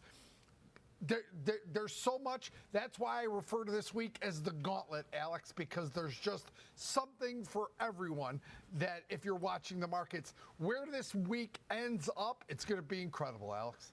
Kevin, Wednesday alone is like over $10 trillion in market cap reporting earnings after the close. I don't know that I've ever seen anything even remotely close to it. We've had 2 or 3 of these names on the same day, maybe 2 usually. But I don't even remember how many. It's like 4 or 5 of these big companies on one day. And Kev, if you look at the S&P 500, I don't know what the market cap is, something like 65 trillion or something. I mean, we're talking like 15% of the index is about to give us financial results all at the same time. I mean, they start stacking with the same message. You could be looking at, limit down type of stuff overnight. You could be looking at, massive new records. More than likely, you get a little good, a little bad, and it kind of evens itself out. But how do you look at it when it's so binary? I mean, it's almost unique how binary it's going to be with that much stuff on one day. The good news, these companies are going to put up massive numbers. The bad news is, much like fourth quarter earnings, is CapEx spending going to affect how the stock trades?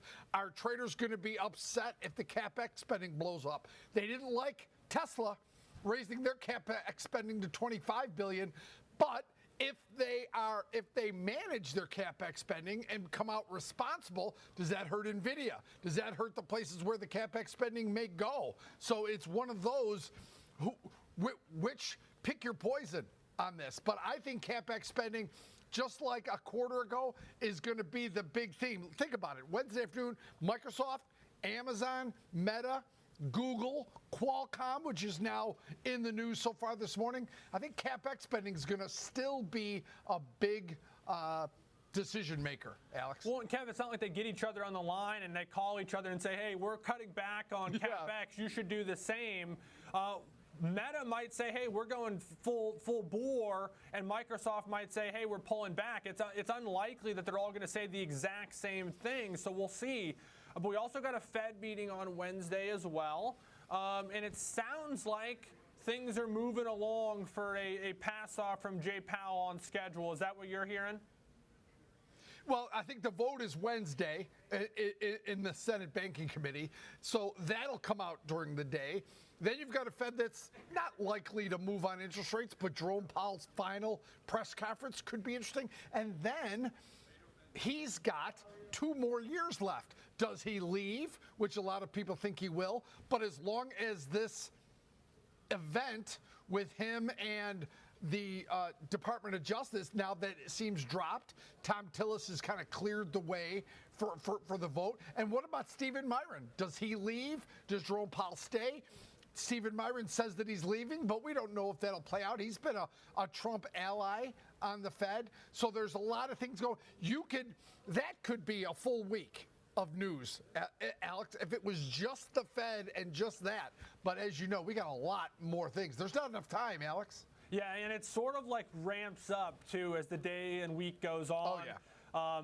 Thursday is going to be busy. Wednesday is like the Super Bowl, though. So, hey, this is why we do it. Looking forward to it. Good chat, Kev. I'm sure we'll talk more throughout the week. Thanks to Kevin Hinks. Coming up next, we're going to preview this week's Mega Cap Tech earnings. We'll also examine how AI is impacting the market. That's what's next on Morning Movers. We'll be right back.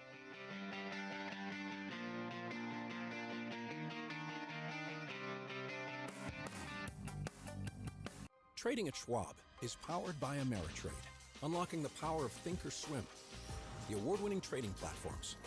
Bring your trades into focus on Thinkorswim Desktop with robust charting and analysis tools, including over 400 technical studies.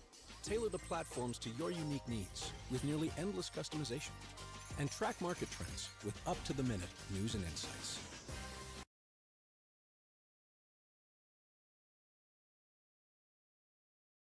Hey, Pop. Hey, Andrew. Last year, my dad had a stroke. Big shock to see this person that I've always seen as a force in our family be vulnerable. Wait, had a stroke? Yes. Now we're in the car together almost daily. I started to realize, what can I pick up from my dad? He's been with Schwab for a long time. Jim's my financial consultant. I probably met 20 years ago. Jim's really been there to answer any questions I ever have. Makes a huge difference when you have someone that actually cares. Hey, Dad, I have a question for you. Sure. When did Granddad first start investing? Granddad had an account with Schwab before there were branches in the area. He really started with nothing. He worked hard, and after he passed away, the torch has been passed to me, and my advisor, Jennifer, she was with me with the journey, helping with the estate distribution. The 2 grandchildren, planning for their college educations. Someday it'll be their turn. This is Fast Market, built for traders who want more than just headlines. We walk you through trade ideas with structure, risk management, and a focus on execution. From options to earnings to volatility plays, we bring decades of trading experience to every segment. With real-time insight across products and sectors, we deliver what active traders need to stay ahead. Fast Market weekdays at noon Eastern, live on Schwab Network at schwabnetwork.com.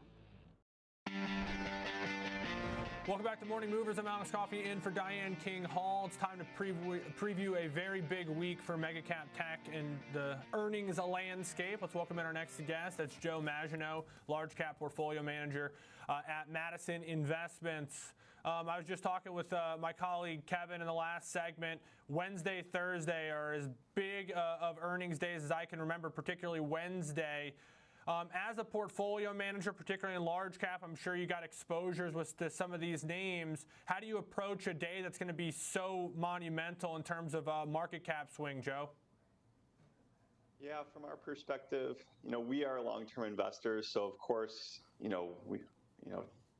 volatility will be expected, and that's just, the cost of being long-term investors. And for us, what we're looking for is just, as you allude to with your prior guest, is I'm sure what everybody will be looking at is the CapEx numbers, and if those continue to rise or not. And I'm sure we can get more into that if you'd like.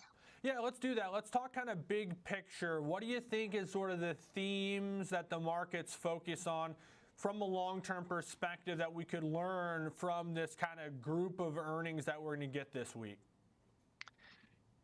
Yeah, from a long-term perspective, the CapEx numbers matter because it gets down to return on capital for these businesses.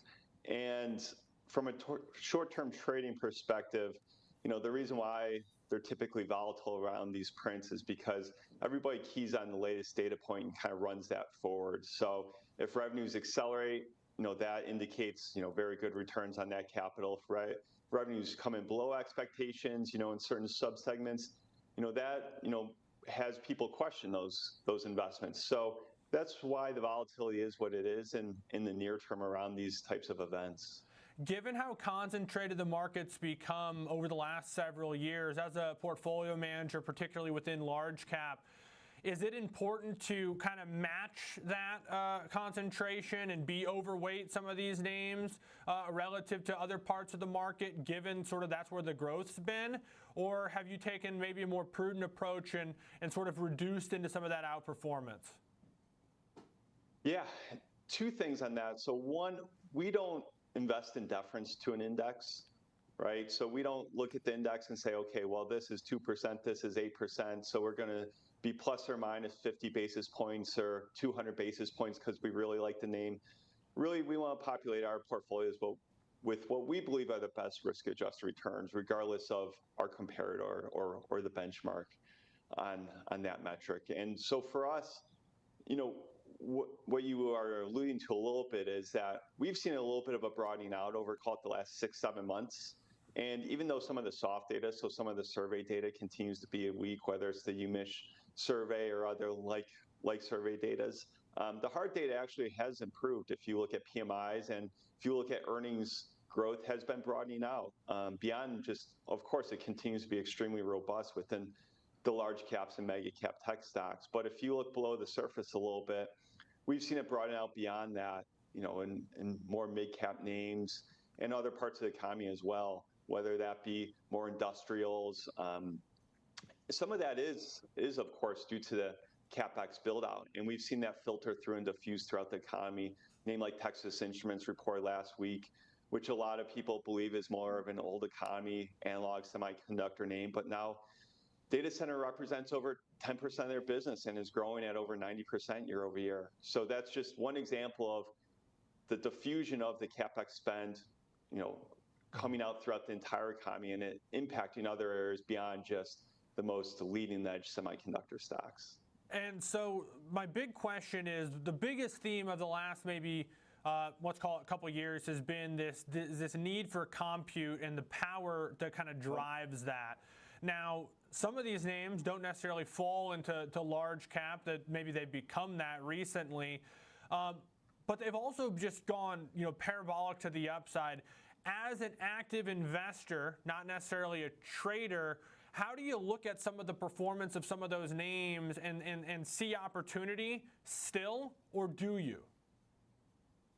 Yeah, so I think what you're referencing is more of, you know, on the semiconductor side in the stocks index, and certainly that is broken out to the upside as you alluded to, whereas software names and presumably the areas who are going to distribute this technology have actually done the exact opposite.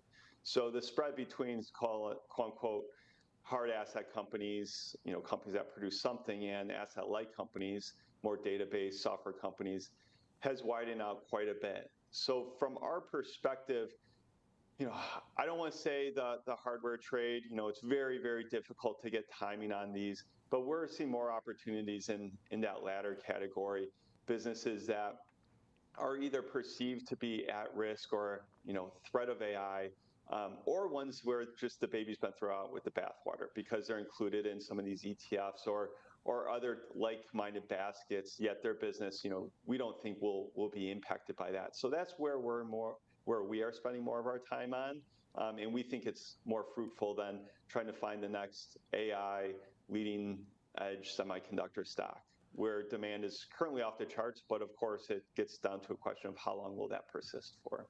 Yeah, I like the thought process, sort of a look to where some of the correlated trades have sold off, but maybe opportunity in some of those beaten down names. Maybe software is an area some are looking at for that type of a trade. Joe, really appreciate it. Joe Maginot, large cap portfolio manager at Madison Investments. Coming up, it's time for Options Corner. We're going to take a look at Spotify here ahead of earnings. We'll be joined by Rick Ducat as well as Tom White here in studio. We'll be right back.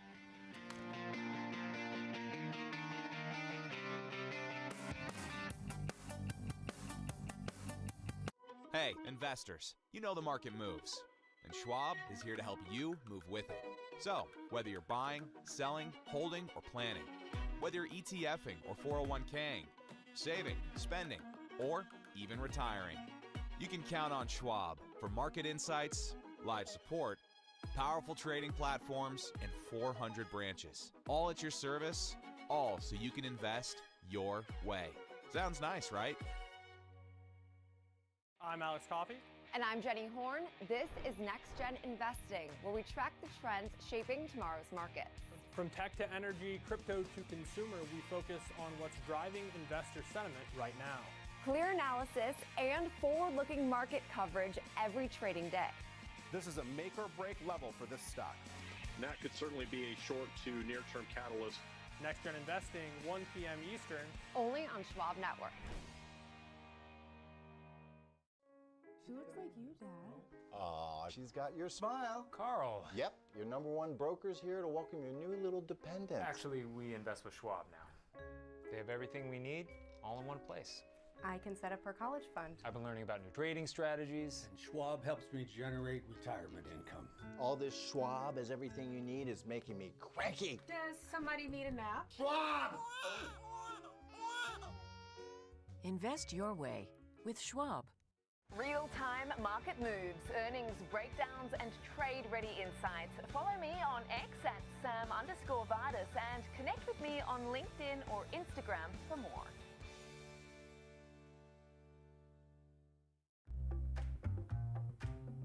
Sometimes, you know, you could have done better. Same goes for where you invest. Level up and invest smarter with Schwab.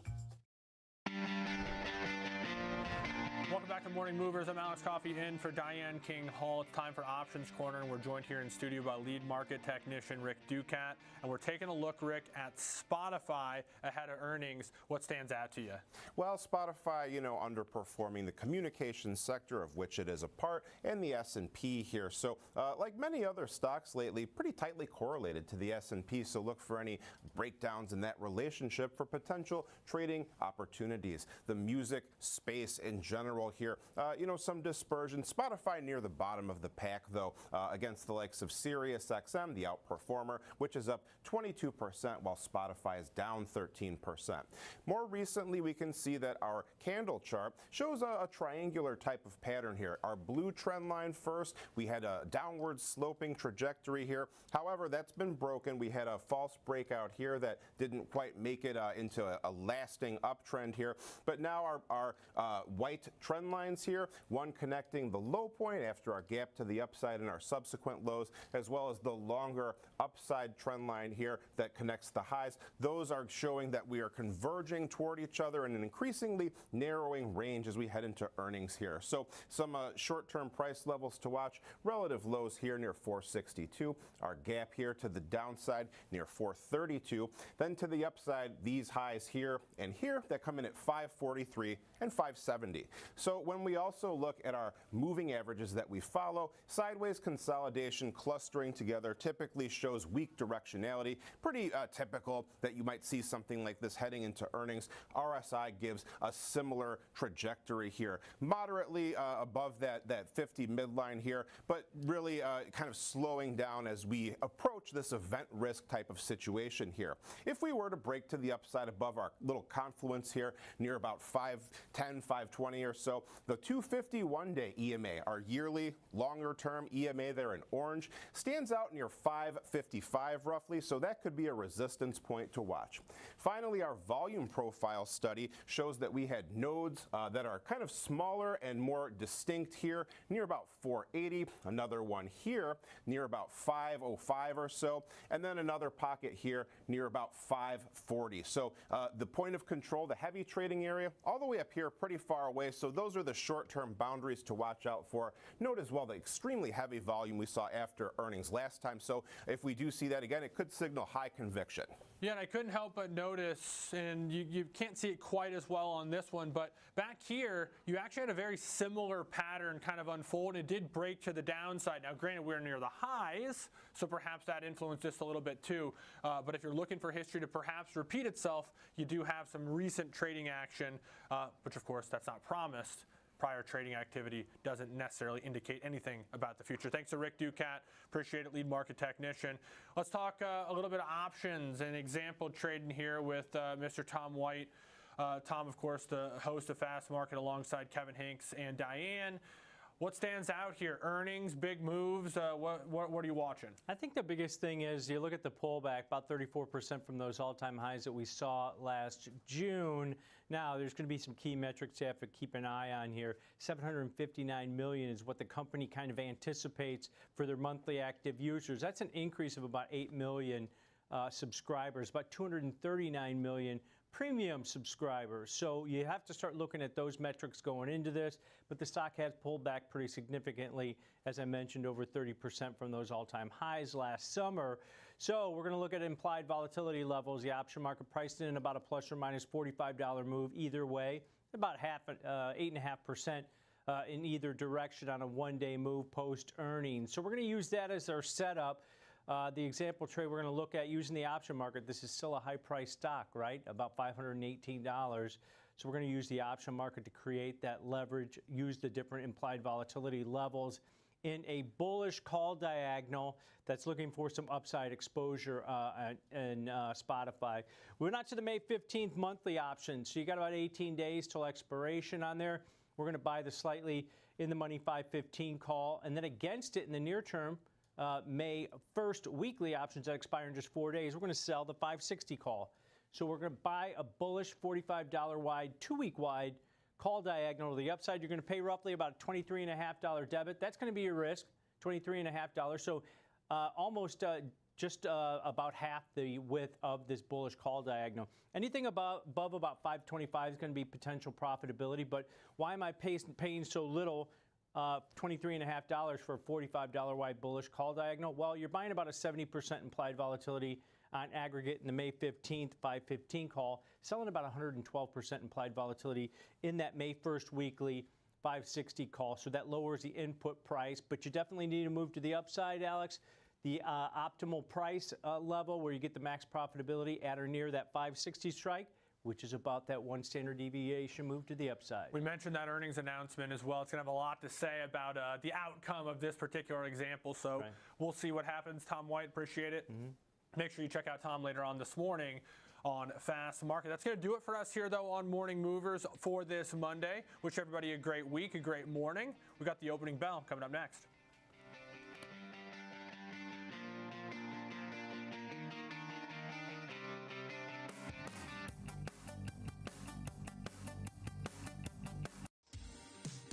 So what is unique about Schwab Coaching is the community. There's a lot of energy, like-minded people are learning with you. You can just see and feel all the excitement around getting to learn a new topic. Some of you want to get everything face-to-face with you and 400 or 500 of your closest friends. Some clients like to be in the privacy of their own home on an online workshop, but still having that live interaction with the coach. As I'm talking, questions are coming in from that live audience, and they help me fill in those gaps as an educator.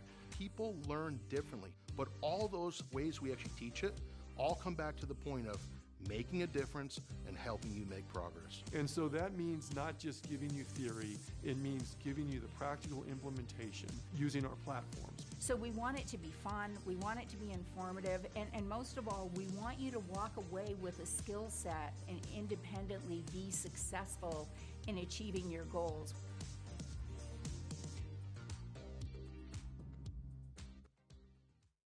Welcome to Schwab Network, where real-time market coverage meets expert strategy. From the opening bell to the closing bell, we've got you covered. Get inside the minds of pro traders. My point is that they're getting a higher rate of change in sales based on their guidance, but not the same rate of change on EPS. Follow the biggest headlines, live analysis, breaking news, and sharp trade ideas minute by minute. With shows built for action, we break it all down in real time with speed, accuracy, and precision. I think one of the most important things is you're making a play in a risk-defined way here going into earnings. So that would be a further downside area to watch. Smart insights, actionable data, veteran traders, and trusted financial journalists streaming live and on demand. Schwab Network, streaming 24/7, any screen, anywhere, free. SchwabNetwork.com.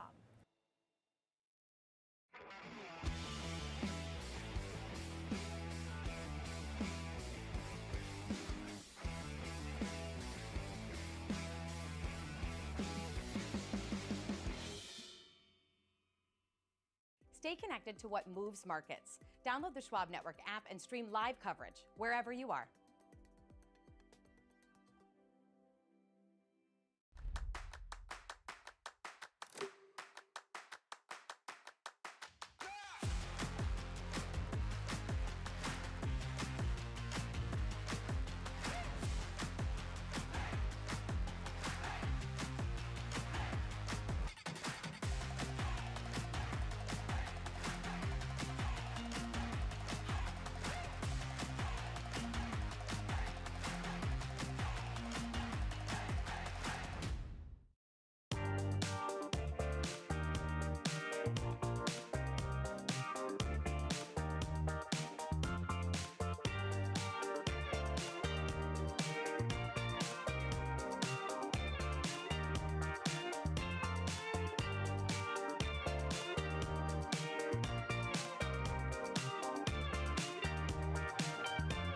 Good morning. Welcome to Opening Bell right here on Schwab Network. I'm Nicole Petalides. So glad, excuse me, you are with us. We have a big hour planned for you. Of course, there's so much. This is the busiest week of earnings. Oh, and we are so ready for the mega cap earnings. 5 of the 7 Mag 7 names are reporting this week. So we'll look at the setups, getting ready to trade those names for you. We have guests taking a close look. Plus, of course, a big week for central banks, right? Many central banks, and of course, right here, the Federal Reserve. Jay Powell will have his very final press conference as Fed chair, right? Kevin Warsh is moving forward. We'll see how that goes. We'll look at the Asian markets and find out also for opportunities overseas. And here's a quick check of the markets after records for the S&P and NASDAQ last week. The Russell as well has been hitting some records, but though I don't think so last week on Friday. S&P is down 6 points, 71.88 for the futures. Dow futures are down 71. NASDAQ futures are down 18 points. These are fractional moves, folks, and the Russell slightly lower. So also for oil and gold, gold is pulling back $26. Oil's at 96 and change. The VIX at 19. That's, obviously below 20. That gives us a little peacefulness. And the 10-year bond yield at 4.32. How's Bitcoin? It's been hovering around 2-month highs at 78,000. And so that's big news as well. All right, Kevin Hanks is live at the CBOE, has our pre-bell playbook. We have our list of the mega cap earnings. We are ready, Kevin. Tell us a little bit about how you're feeling on this Monday. Good morning, Nicole. It's going to be a big one, obviously.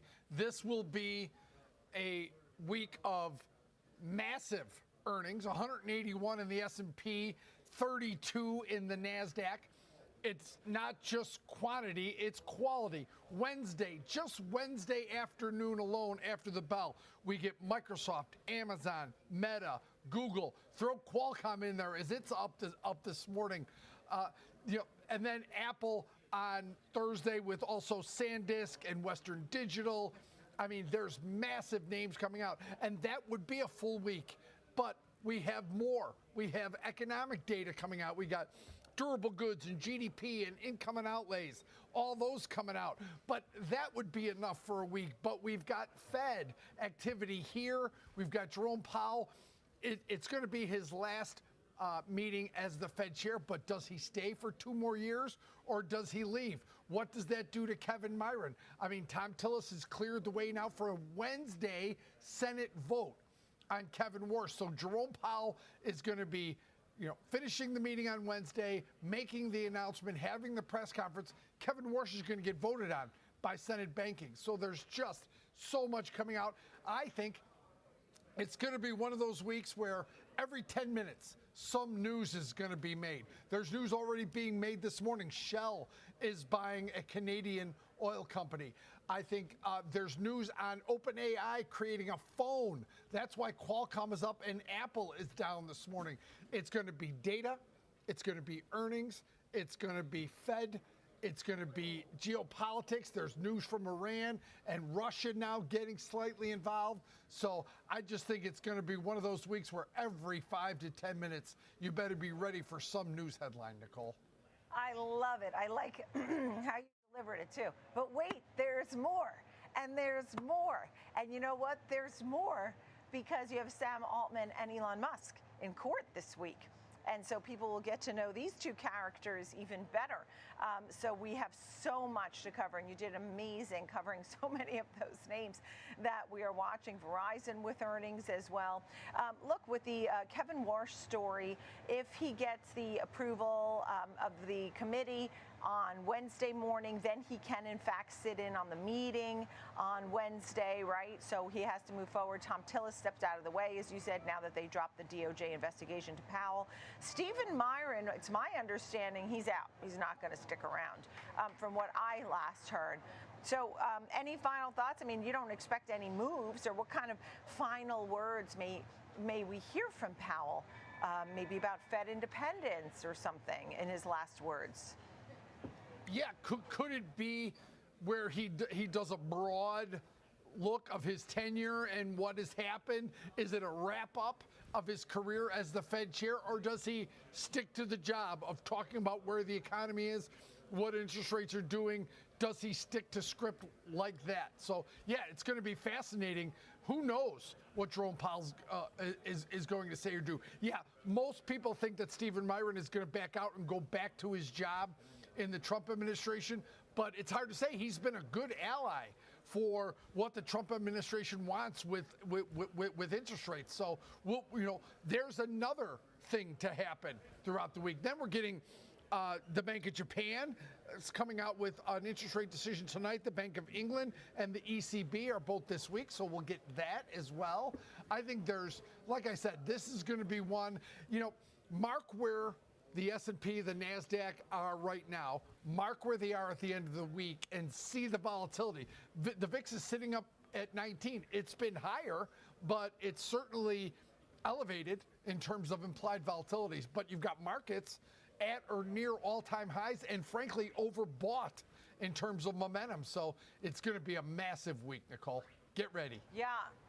Also UAL, you had Scott Kirby saying that he did approach American Airlines. So we'll see if there's any development with that.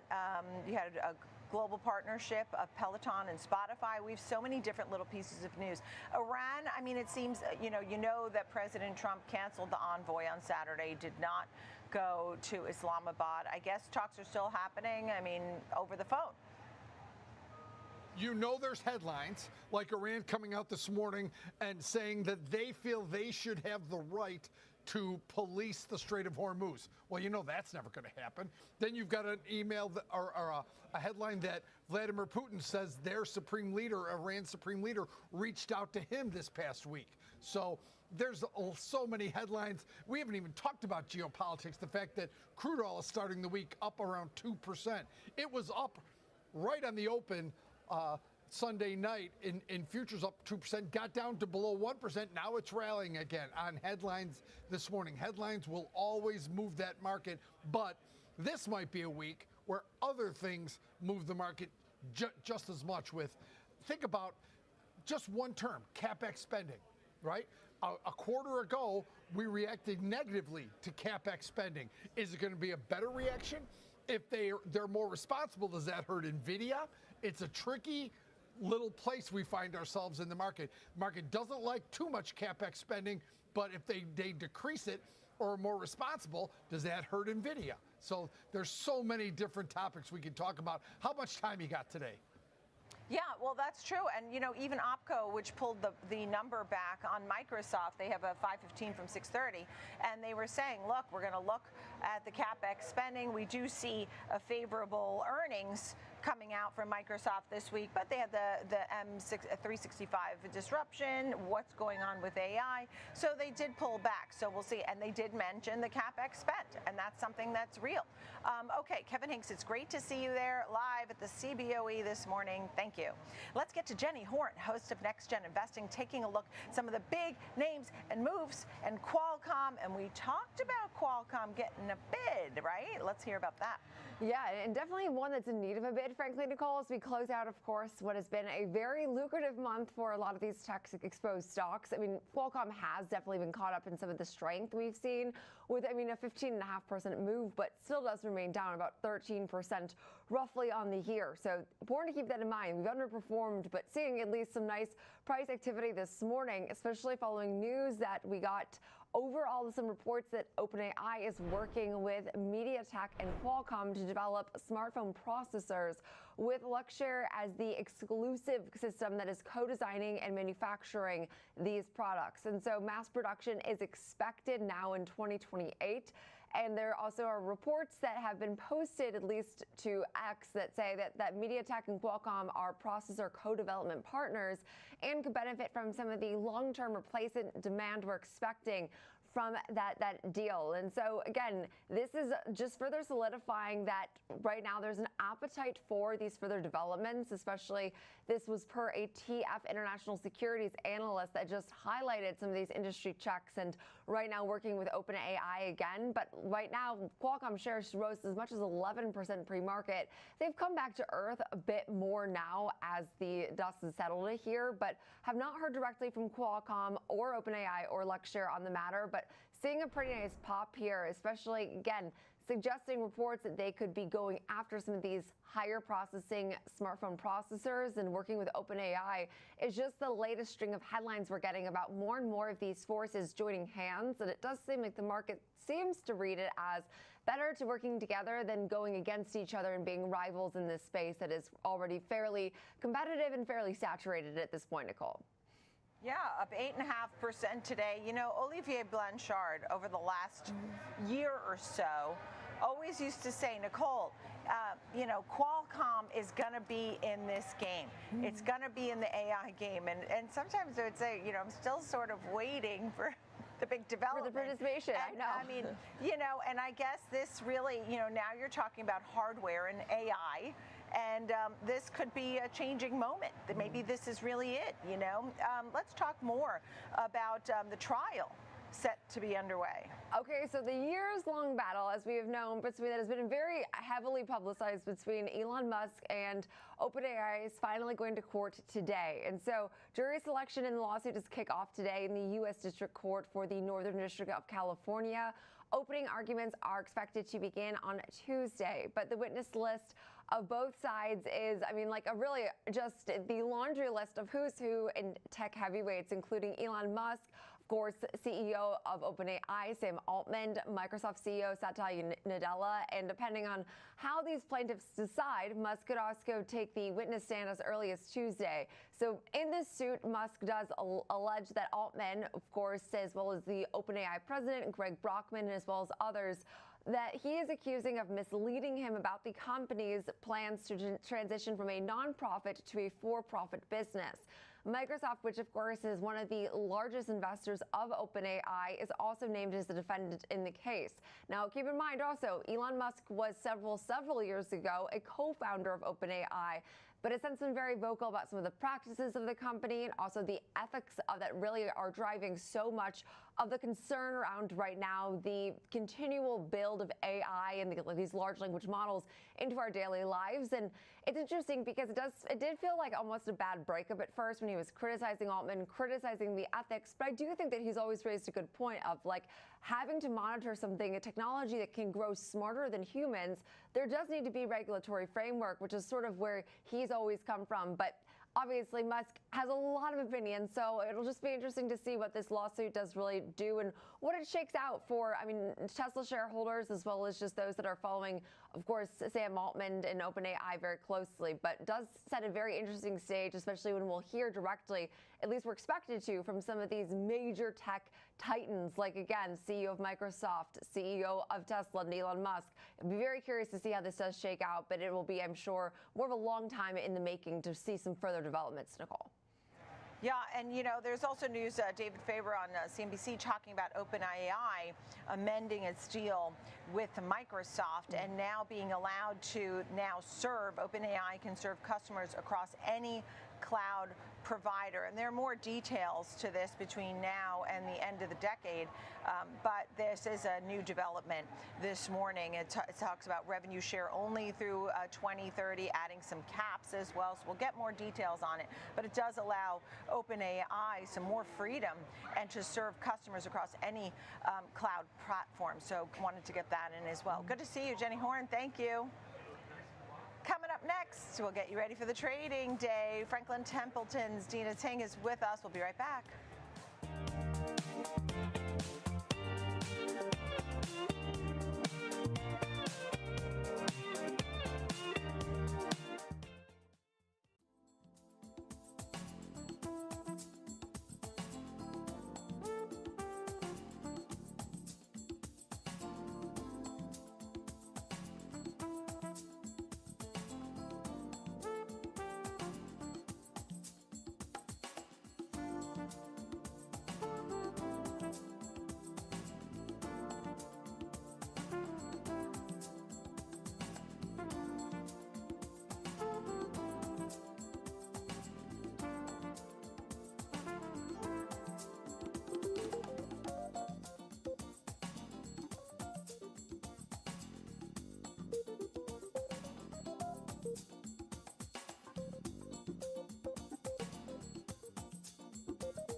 is Fast Market, built for traders who want more than just headlines. We walk you through trade ideas with structure, risk management, and a focus on execution. From options to earnings to volatility plays, we bring decades of trading experience to every segment. With real-time insight across products and sectors, we deliver what active traders need to stay ahead. Fast Market weekdays at noon Eastern, live on Schwab Network at schwabnetwork.com. Hi, I'm Alex. I'm Jane. And I'm his mom. Sometimes, you could have done better. Same goes for where you invest. Level up and invest smarter with Schwab. Real-time market moves, earnings breakdowns, and trade-ready insights. Follow me on X at Sam_Vardis and connect with me on LinkedIn or Instagram for more.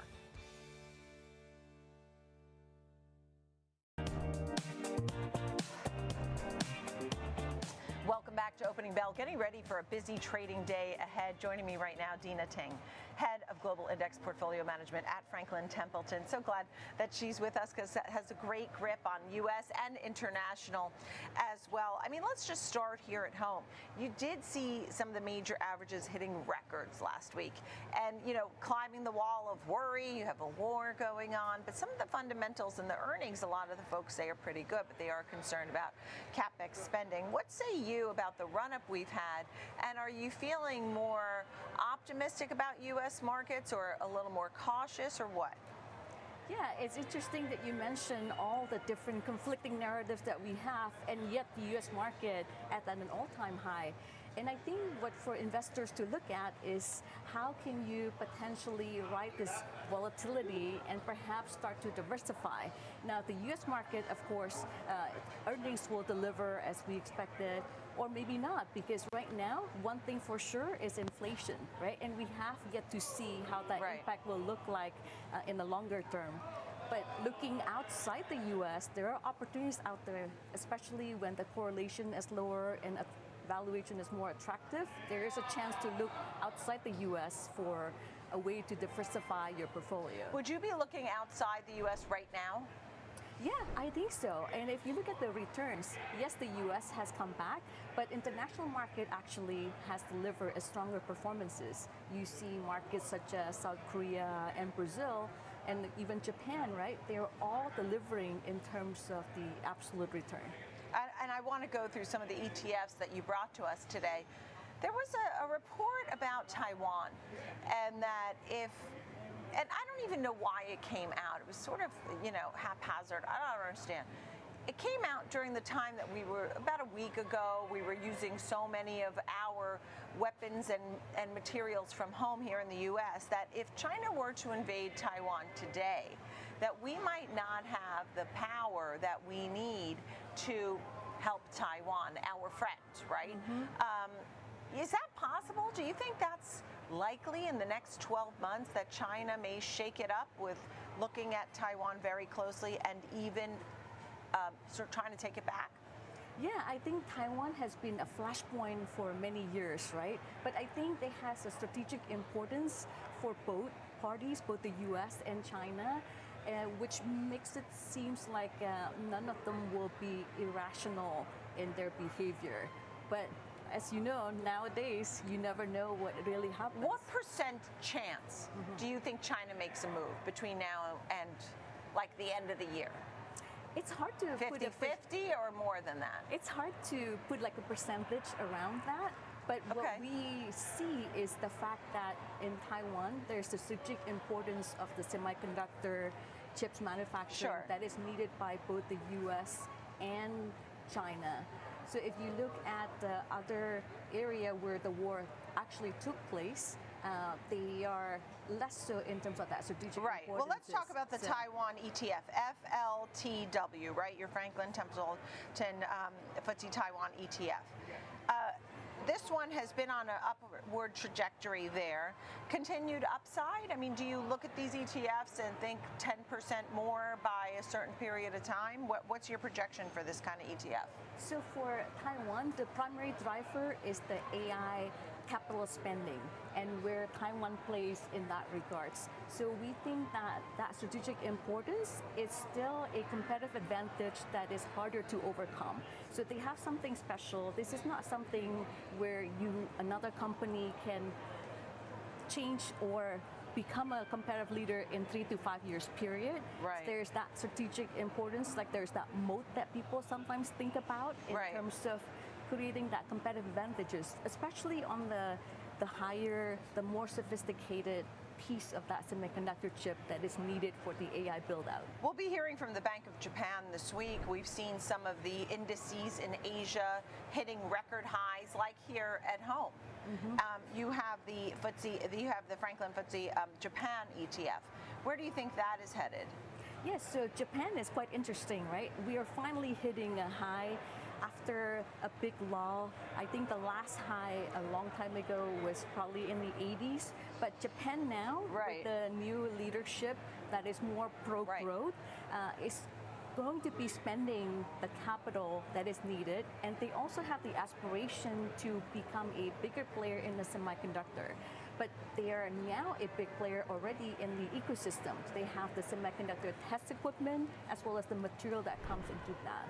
And the other thing about Japan, besides the potential for re-rating of the valuation, is the fact that they have become more shareholder friendly. So they are taking the playbook from the US when they're increasing like the dividend and the share buyback in order to have a better shareholder return. And the location being in Asia, as you know, it allows them to kind of serve majority of the global population. So Asia now makes about 55% of the population and about 34% of the global trade. So that location is very helpful for Japan. And the Bank of Japan moves tonight. What's the anticipation for that? I think Japan is one of the few that is still on the upward. up. Yeah, because they've been hiking rates. Let's talk about so much of our conversation surrounded tech. You talked about Taiwan, the AI CapEx, the advantages, and what a special advantage they have. You mentioned Japan really having aspirations to get more into semiconductors. Here at home, we have a huge amount of tech that goes on. What kind of tech do you like here at home? I mean, you must like tech if you're going for all of this, right? Yeah. Where do you lean in tech here at home? Certain tech groups over others? So within tech, the one that is powering the AI spending will be the one that people probably want to focus on, right? Because right now, when you look at the layers of artificial intelligence, right now we're at the spending part of it. But it will be quite interesting as it moves through when they're starting to use it and to like the actual business implication. Is that a Google, for example? I mean, they certainly have been trying to make their footprint bigger and bigger. I mean, I read something on Friday about them, or Thursday, 20% of the AI game. I mean, is Google in there, do you think? I mean, they're in there. I mean, right now, NVIDIA dominates in that regards, right? But then there's like the Oracle, the Google, the basically the Meta, and all of that companies are trying to become a big player. But I think what's more interesting is like how do they actually implement that into real business, right? So right now you have the upcoming IPO on the one that created the big models, right? But beyond models, it's actually the upcoming IPO for what? So for like companies such as Anthropic and OpenAI. Well, we'll see what happens with OpenAI after this battle with Elon Musk in court. Does OpenAI even have its IPO? That becomes a question too. But Anthropic, good point. With both of those, you know, how do you think we'll see our earnings this week? Because we're hearing from Microsoft and Amazon, Google, and Meta on Wednesday, Apple on Thursday. Do you expect the numbers to be, you know, is there a name that you think might shine more than others in that group? Do you expect good news mostly? I think right now it's probably still good news, right? Because it's one of those things that they think is a required spending on some of these. But I think we should see the impact of that inflation later on, because it tends to be what is that impact throughout. But on the capex spending, I would imagine that it will still continue, because people think that if I'm not investing right now, you will be left behind as things are moving forward. Yeah, and it continues because it has to. I mean, in theory, right? It has to happen. At the same time, how much is too much, right? And it's all sort of this intangible money, you know what I mean? It's a lot of cyclical spend and all that. Thank you. It's great to see you, Dina. Yeah, we had a great good to see you. conversation. Dina Ting of Franklin Templeton, thank you very much. All right, a quick break, and then we'll count you down to the start of trading. We'll be right back here on Opening Bell.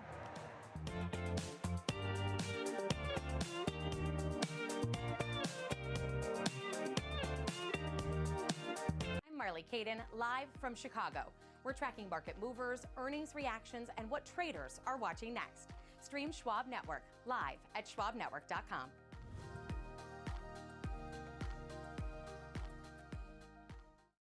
Trading at Schwab is powered by Ameritrade, giving traders even more ways to sharpen their skills with tailored education. Get an expanding library filled with new online videos, webcasts, articles, courses, and more. All crafted just for traders. And with guided learning paths, stacked with content curated to fit your unique goals. You can spend less time searching and more time.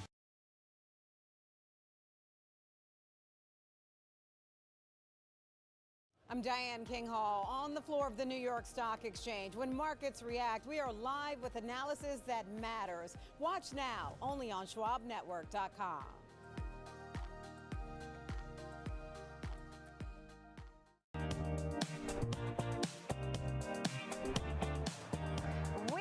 Ready on your market set go, because it's opening bell time here this Monday morning. We're counting you down to the start of trading after records last week and a really busy week ahead. That is the understatement of the century. Sam Bottas is with me, and she has a look too at what she's watching this morning. Good morning, Sam. Good morning. As you say, heading into a really big and very consequential week with a lot of these tech earnings, and of course central bank bonanza as well, everywhere from the Fed to the ECB, the BOJ, and the Bank of England as well, just to name a few. So we've got a lot to, of course, work with this week, and coming in with record highs, as we mentioned. I think what's really noticeable and notable, I should say, Nicole, is what we're seeing in the semiconductors. I mean, an 18-day record-winning streak here. I mean, this has just been nothing short of incredible. If you take a look at the SOX index, I mean, the 7-day RSI is at 96. I mean, this is never been so overbought on record. So I was actually reading a stat this morning about how 50%, it's about 50% above its 200-day average, moving average right now. It's widest since 2000. Speaking of that, if you take a look at the S&P 500 market breadth right now, it has fallen near the lowest level since 2000, to the dot-com bubble. So we're seeing a lot of similarities to what we saw back then, and particularly if you take a look at Intel, for instance, Nicole. I mean, in 1999, it took a year to hit a record. It has done this in less than a month. In 2026. I mean, this has been incredible. Nvidia at $5 trillion as well. Obviously, a lot of the optimism today being aided in the semiconductors by Qualcomm with the OpenAI partnership. So we'll be continuing to watch that. But starting things off on a little bit of a softer note, I think, everyone's waiting for some direction from these major catalysts this week with respect to what we're going to get from these earnings, what we're going to get from the Fed, now that, of course, it seems like Walsh's path has been cleared somewhat as well, so keeping an eye on that. But I mean, as I said, we're coming into this fresh week with record highs from Japan to South Korea and Taiwan. It increasingly feels like, Nicole, this AI story is somewhat disconnected from what we're seeing in the Middle East. Yeah, indeed. And you have more on one of the big names, and that's Meta getting blocked by China. Yeah, so China, the NDRC, this is the powerful state planner, has come out today and basically said that it's going to block this acquisition of Manus. This is the AI startup. Let's just rewind and get some context here. This was founded in China. It moved to Singapore in 2025. And so there is a thinking in China that you can take the company out of China, but you can't take the Chinese roots out of the company. And so obviously this has been a big question as to whether China would let this go through and have that authority beyond its borders. So this is going to be very interesting to see how in fact, Meta would unwind something like this, if it even would agree to China's blocking of this acquisition here as well. But this is very important from Meta's standpoint, because this is what it was actually using to compete with the Microsofts, the Amazons, the Googles of the world in artificial intelligence. So we'll have to wait and see, but it makes it a very, very interesting and a pretty tense backdrop, you could say, not just with what's going on in Iran and Beijing's involvement in all of that and what's at stake for that country, but also with this corporate news ahead of the Xi-Trump meeting in a few weeks as well. So we'll have to watch that space. All right, thank you. Sam Badas, Meta looking a little lower. Melius starting Micron with a buy and a $700 price target. So much breaking news every second. Sam Badas, thanks. All right, opening bell starts right now.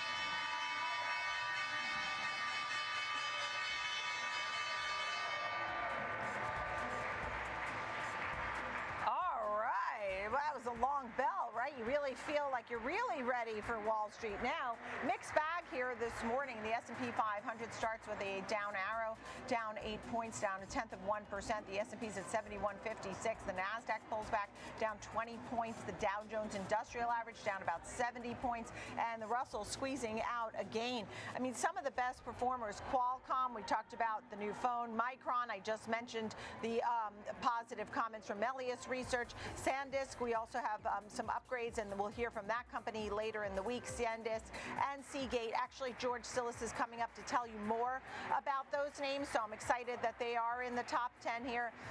Intel, Stanley Black & Decker, Dow. Those are some of the names. And Verizon, also a name that George will tell you a little bit about, too, after its quarterly report. So that's a good preview for George Silas joining us now. Right now, the Dow has turned positive. It's up 21 points, and the S&P is down 10. George Silas joins me now, and you are looking at some of the biggest movers in the S&P 500 this morning. Let's start off with Verizon this morning. Good morning, George. Morning, Nicole. Yeah, actually a pretty good report for Verizon overall. If you look at their EPS numbers, they posted $1.28, beating the estimates by about 8 cents, which were $1.20. Sales came in ahead of slightly less than estimates. Forgive me here. They were still higher by 2.9%. But nonetheless, they did raise their guidance going forward, at the very least, for the next fiscal year, slightly to from 490 to 495 to 499. A couple of things to point out in terms of the report. They demonstrated net adds on their broadband division by about 0.6% to 341,000 subscribers, as well as postpaid phone subscribers. They actually had a growth quarter, first time since 2013, at 55,000 versus the expectations of 88,000 down. So overall, a really good quarter for Verizon. They like I said, increased their guidance as well as promising better revenue prospects for the full fiscal year. All right, and it's up 4.5% right now. So that's a nice move for Verizon. What about Domino's Pizza? This one a little bit different. If you look at the numbers, it looks like they missed both on top and bottom line just slightly. EPS came in around $4.13 versus the estimates of $4.28, and also sales, which were still higher by about 3.5%, came in around $1.15 billion versus $1.16 billion. So they missed by $10 million, just a fractional miss. Same-store sales system-wide were a miss, but they were still higher by 0.9%. A couple of catalysts: they did announce an additional $1 billion share buyback, which puts the total around $1.29 billion. But the other thing is royalties were higher, advertising is higher. But I think one of the challenges for the quarter, and this may demonstrate why the sales numbers missed as well as EPS, where international sales were only higher. We're down about 0.4%. So it looks like domestic sales were higher, but international sales were slightly weaker, and we can see the stock is pulling back after a 24% decline over the last 52 weeks. Yeah, I mean, I'm looking at it now, and we have a 52-week low. And it made me wonder because there was a time that Domino's Pizza was so great. Don't forget, during the pandemic, they weren't using third party. They were like riding high. It was so great. They've really been on a real roller coaster over the last decade because as I looked at the 52-week low, it made me wonder, is this the lowest in years or what? And it's not. In fact, 3 years ago, it was at 285. So, you know, the high was 542. Of course, we're a far cry from that. But I do think that the low 3 years ago at 285, and we're at 340 today. But as you noted, a 52-week low here today, and a very tough year for the shareholders who did not want to experience the loss that you referred to of about 30% over 1 year. Can we get to the last name? And those are some of the memory stocks. I mentioned some of them as the best performers in the S&P this morning, George. Yeah, I mean, the memory and storage stocks, these stocks have been phenomenal. And if you look at the analysts like Cantor Fitzgerald, they continue to move their benchmark targets to the upside. I mean, the estimates across the board, looking at even SanDisk, they're expecting over 246% earnings growth for this year compared to last. So that's just one example. But if you look at their price target too, Cantor raised SanDisk price target to $1,400 from $1,000. So that's a significant increase relative to even the current price. Western Digital also in this camp, they increased their target to $500 from $420. And SanDisk also, Seagate also increased to $700 from $650. So across the board, these storage companies have done phenomenally well based on the demands for data center. Pricing power is intact. There's a high capacity product mix that's going on. As well as overall, as they continue to increase production, the cost of production is going down. So all of these variables speak to better profit metrics and better EPS metrics, and that's why Cantor is still very bullish on all these names. Look, you know, you've brought us these names so many times when you started to see some action. I mean, a long time ago. We've been doing this a long time. And George, you're not a stock picker, but you certainly have pointed out the momentum we were seeing in this group for years now, okay? I mean, SanDisk, for example, 1 year up 3,000%. I mean, who wouldn't want that? Right? And if you look over a 3-year chart, it's even more beautiful. And, you know, I'll venture to take the same on Seagate, STX, woo, straight up. And last but not least, what's the last one? Western Dig. Okay, same. All three charts are beautiful. And I thank you for always being on top of the game and noting these for years, and incredible runs. So you've noted the momentum and the demand that we were seeing for what they deliver on Wall Street as well. Thank you, George Tsillis. Wonderful to see you this morning. Okay, coming up, we're going to look at some of the mega cap tech earnings, right? We have a big lineup. Are you ready?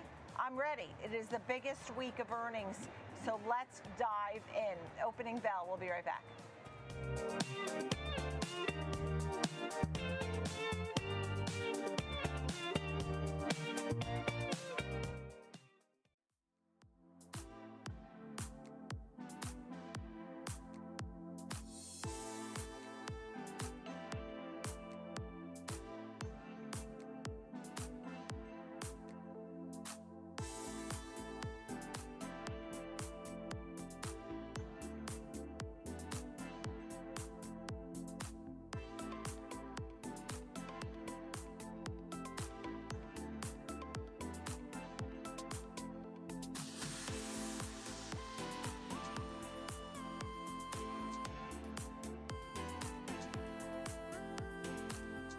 While others recap the news, I help you read between the lines from what's moving markets to what's next with sharp takes and market know-how. Follow me on all social media platforms at Diane King Hall and connect with me on LinkedIn for more.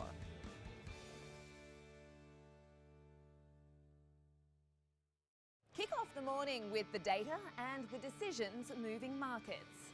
Morning Trade Live breaks down the macro moves driving the price action, from Fed policy to global growth to inflation prints and geopolitical risk. Smart, fast and always live from Wall Street to your screen. Morning Trade Live, where the markets meet the macro, weekdays at 10 a.m. Eastern on Schwab Network.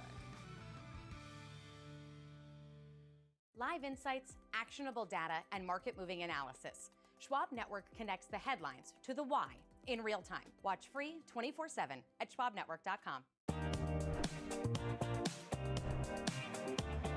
All right, welcome back to Opening Bell. 5 of the Mag 7 names are set to report earnings this week. Microsoft, Amazon, Google, Meta, Apple this week, and then you'll have NVIDIA on the 20th of May. Joining me right now, Tim Quast, founder, CEO, Market Structure Edge. Thank you so much for being with us.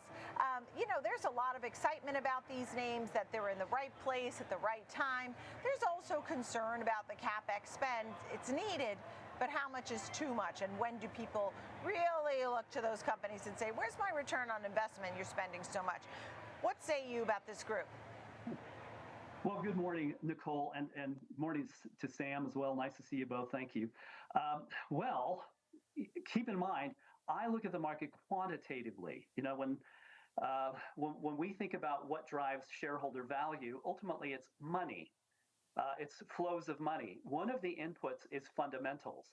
But if you look at the way that the market works today, the amplifying effects of derivatives, you know, trading in options is 4 times the size of trading in the underlying equities, 4 trillion to 1 trillion in the US market. So when we think about what these stocks are doing, to me, investors and traders need to think about what is demand and supply, what are the probabilities, what are the statistics.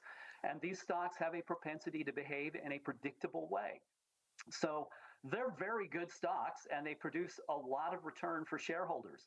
But when I'm looking at these stocks ahead of earnings, I want to know what the demand and supply equation is in them. Because I know how long, if you take a 10-point scale, how long does Meta or Google, the non-voting GOOG, Apple, Amazon, Microsoft, how long do they spend at 10? They've all been there. In the last couple of weeks, they have all been 10s. It doesn't take a genius to know that 10 is pretty good. But you want to look at demand and supply before you make a decision ahead of earnings, because it will tell you the probability that they perform well. And again, fundamentals is an input, but machines are an input, models are an input, derivatives are an input, and you have to think about them all. Haven't answered your question yet, have I? Well, let's go through them. Let me jump in so that we can really have, you know, each graphic up at the right time when we talk about each name. For example, Apple has news today in that Qualcomm may be coming out working with OpenAI on a smartphone processor hardware with AI. Apple is actually down 1.3% today, but there's so many exciting things about Apple, and they'll have a new announcement in September. We'll hear from them more. You said Apple has a good setup, right? You said it has the best setup. Why is that quantitatively you're watching that? Well, if we look at that, I don't know if we have that graphic, Nicole. Okay, so here we go. So here's the reason why. What you're looking at on the screen here are 3 things. The green part of the upper graph, that is demand on a 10-point scale. It includes all the inputs. There are story, characteristics, price, and derivatives. Those 4 big reasons that money buys and sells versus the closing price. The bottom is supply. That's Reg SHO short volume. Half the market's short at any given time. It's 50-50 roughly. So when demand is rising and supply is declining, it's basic economics that probably that stock will do well. And so that's why we would say that's a good setup. And keep in mind, if Apple is down 1%, it moves 2.5% every day. 1% is not material. You want to know if it's more than the volatility, that's an issue. If it's not, it is not an issue. It's basic behavior. But yes, I like Apple with one qualifier. Apple is reporting on April 30. Options on indexes, which are trillions and trillions of dollars, reset on April 30. If I were the management team, I would not report earnings on the last day of the month. With that qualifier, this is a very good setup. Okay. Next up, let's talk about the others that you say Meta and Google. I was thinking about Amazon at the same time, putting all this thing. Meta and Google, don't chase them. Why is that? Because both of them show declining demand. Again, it's math. I know that all of these stocks have a propensity to spend 4 days at 10. Both of those stocks have spent 10 days, nearly, at 10. And you can see here Meta, following the same principle, that green part of the graph, ticked down Friday. Supply is the highest in 20 days. The time to buy Meta is when supply is very low at the end of March And then when demand is rising, that's how you get returns. And when demand begins to decline and supply is high, you're getting a demand-supply imbalance, and it's likely that the stock won't perform as well. Look, it doesn't mean it won't. I'm just saying statistically, it makes it very simple to know what I will do. If the demand is declining and supply is high, I'm not going to buy that. And that's true for both of those. So Kathy Wood just sold Advanced Micro Devices about $75 million worth and loaded up on Amazon ahead of its earnings. Do you think that was a good move? Well, so Amazon spends a lot of time at 5. I don't know if we have that graphic, but it's a good long-term stock. You know, if you take a scale of 5 to 10, you want to own in your portfolio, investors, things that are at least 5. If you own 5s or higher, there's a very high probability that you will outperform the market because you are owning the things that have excess demand, and that's where you want to be. So long term, it's good, but short term, that's a terrible setup. Look at the bottom graph. Supply is rising. That's like credit. It's like leverage. That stock is being created by the Citadels of the world to fill orders. If demand stalls, that stock will decline. And so, look, I don't know what's going to happen, but if I'm looking at that, I'm not owning it, at least not short term. I want to buy it when the demand is beginning to rise and supply is low. Okay, and last but not least, you also have Microsoft. I want to hear about that one. Look, Microsoft is a great stock, and it's the second best setup in this group of 5. If you look at the demand-supply equation, and again, it's a really basic way to look at it. It spends, on average, 4 days at 10. Well, it's just about at that average right now. And supply, while high, it's a 20-day high, it ticked down. It's gone down for a couple of days. I could own this stock. That's a reasonable setup ahead of earnings. That's what you want to know. All right, Tim, this was good stuff. Tim Quest, thank you. It's great to see you, founder and CEO, Market Structure Edge. It is great to see you. Really appreciate it. Tim Quest, thank you. All right, now it's time to get a look at the key levels to watch. What do we need to know? Senior markets correspondent Kevin Green is with us. Good morning, Kevin. Good morning, Nicole. Yeah, we are seeing around 66% of the stocks in the S&P 500 in the green so far, but we've been kind of gyrating at these current levels, sitting at around the 6160, 6170-ish area for the S&P 500.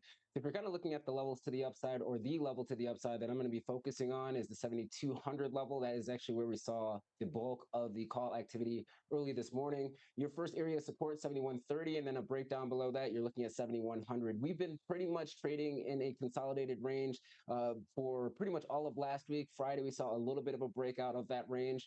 You want to see a confirmation that we are still going to be able to make higher highs as well as higher lows.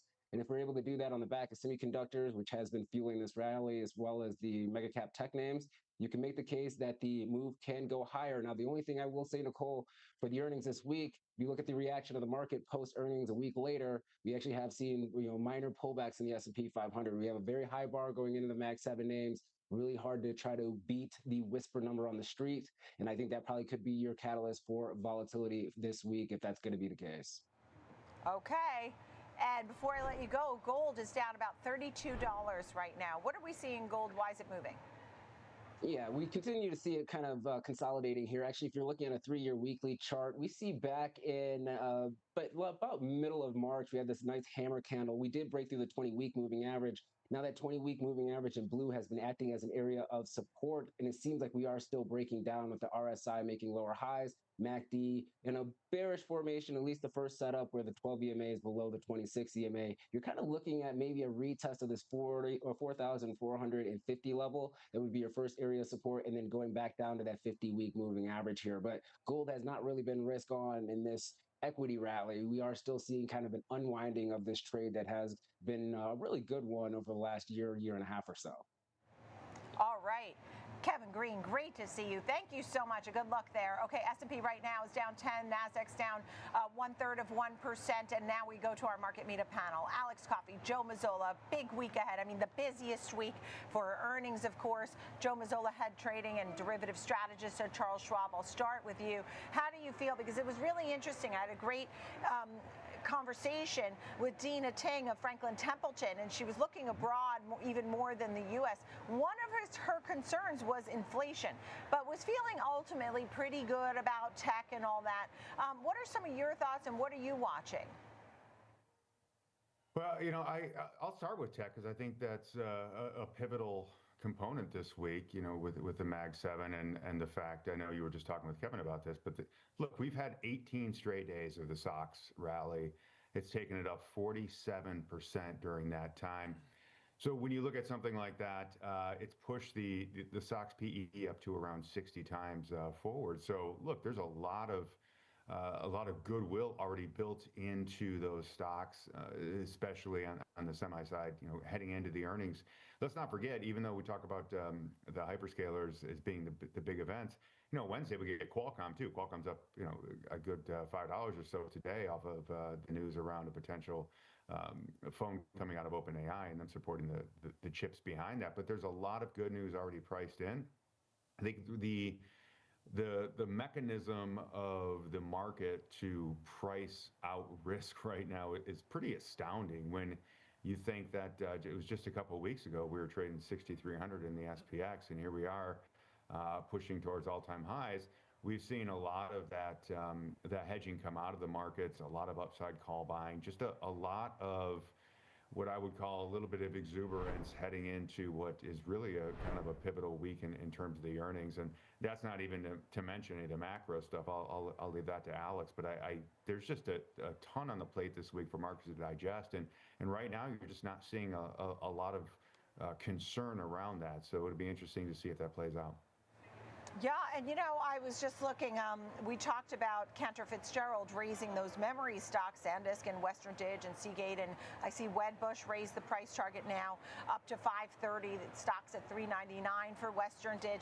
This group, we talk about, the AI memory shortage and the rally that's sort of happening, and this group is incredible. Some of the names are up 1,000% over 1 year. So I just wanted to bring up that call from Wedbush out because I hadn't mentioned that one yet. Alex, what are you watching? Yeah, you got to look at Wednesday. Something like 15% of the market cap of the S&P 500 is represented by those four mega cap tech earnings that we'll get after the close. So, just quick math, and this would just be in a vacuum. If those names were to move in the same direction, 10%, which is unlikely, that's 1.5% on the S&Ps, let alone the fallout. If that were to be the case, you would see a tremendous move lower in the market or higher if that were to happen. CapEx is going to be a big topic of discussion, but it's really just a mathematical question. When you have that much of the index presenting big-time news-making headlines around earnings, it's a recipe for uncertainty in both directions. As far as the headline index, given the rally, you now have the S&P 500, over 3% above its 21-day EMA, and over the last several years, it hasn't gotten a lot more than that. And so it's not to say that we have to go lower for that to correct, but you can go sideways for a couple days and let some of those moving averages catch up. And of course, nothing requires that to be the case, but it just puts a little bit of context to how far we've come and how quickly it's happened as this market's really just picked up steam to the upside. And thank you, Alex. We should also mention some of the other names. I mean, we're saying what a busy week it is, and we're focusing on the mega cap tech because, as Alex noted, that's 15% of the S&P 500. But other big, huge names are reporting. Tomorrow we'll have UPS, General Motors, Coca-Cola, Visa, Starbucks. Wednesday is Ford. Thursday's Caterpillar, Merck, Cigna, Chevron on Friday, ExxonMobil. There's a lot more coming.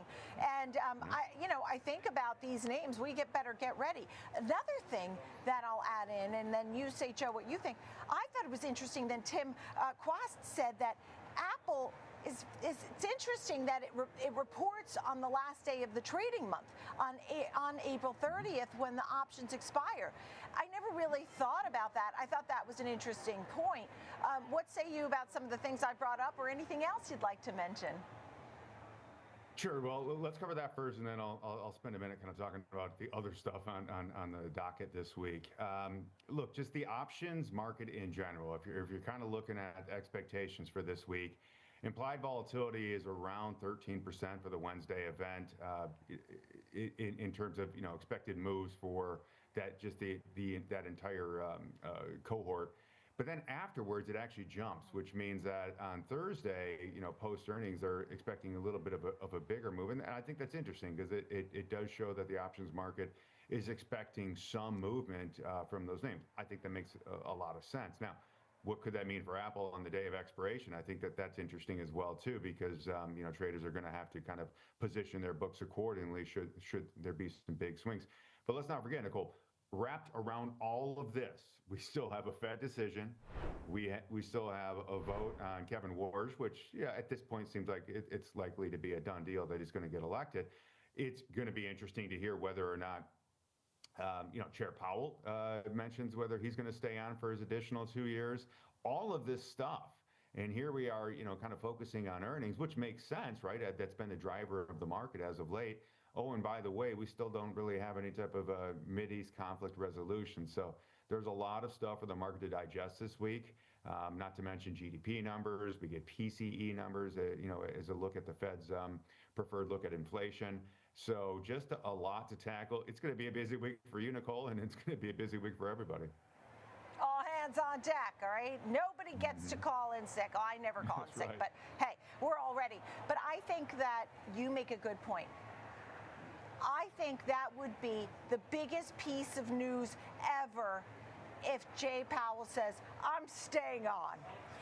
I don't think anybody, the DOJ drops the investigation, all that. Now it's he's going to have 1,000,001 offers to get out. I would fall off the chair if he says, I'm going to stay on a couple more years. I wouldn't believe it. All right, we got a busy week, okay? Look at my notebook. Okay, I'm sharing like my crazy details. This is the week ahead, guys. Thank you, Joe Mazzola, Alex Coffey. Great to see you all on this Monday morning. We are ready. The Dow's up 31. The S&P's down 2. Sam Bottas, Morning Trade Live next. She looks like you, Dad. Aw, she's got your smile. Carl. Yep, your #1 broker's here to welcome your new little dependent. Actually, we invest with Schwab now. They have everything we need all in one place. I can set up her college fund. I've been learning about new trading strategies. And Schwab helps me generate retirement income. All this Schwab is everything you need is making me cranky. Does somebody need a nap? Schwab! Invest your way with Schwab. Schwab Coaching is concepts brought to life in the real world. Schwab Coaching is learning constantly. It's relatable, it's practical, clear, understandable, and hopefully entertaining. Take it for what it's worth, but I think it's absolutely world class. Schwab Coaching is actionable, individualized, community, growth, and empowering. It's really a human touch with your investing. We have coaches who have been in the industry and around the industry for a long time. So the nice thing about Schwab Coaching is that clients get access to 9 different sets of expertise. We want to engage with you and chat on the shows we host. We want to engage with you outside of the classes we host. A consolidation that could add to this trade. So we shall see. We have different formats because people learn differently at different times. If somebody's a real bookworm, we've got courses for you to learn from. They can dig in, go at their own pace. We have webcasts running through YouTube all day, every trading day. We've got this ongoing 24, 25 times a year events that are making their way around the country. So you get that opportunity to share experiences and knowledge with other traders. They're kind of helping each other learn step by step along with the education that we provide them as well. We're going to be able to help you regardless of where you are on that path of education. It's really unique, not just that it exists, but that you can tap into 30 some hours worth of it each and every week. How incredible is that? And it's free.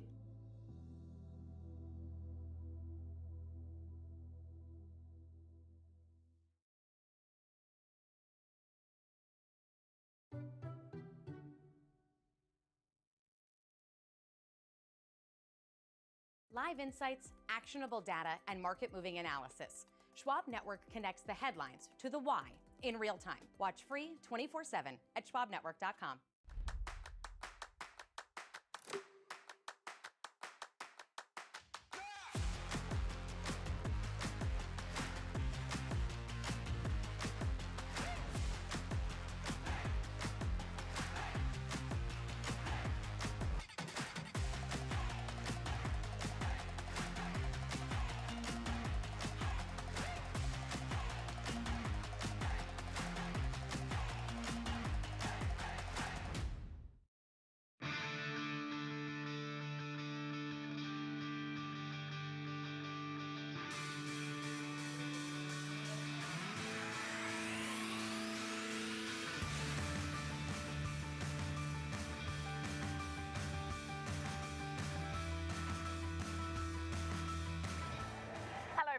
Monday. Welcome to Morning Trade Live. I'm Sam Vardis, live from the floor of the New York Stock Exchange. We've got plenty to hit on both here and abroad over the next hour, so here is a look at what is coming up on the show.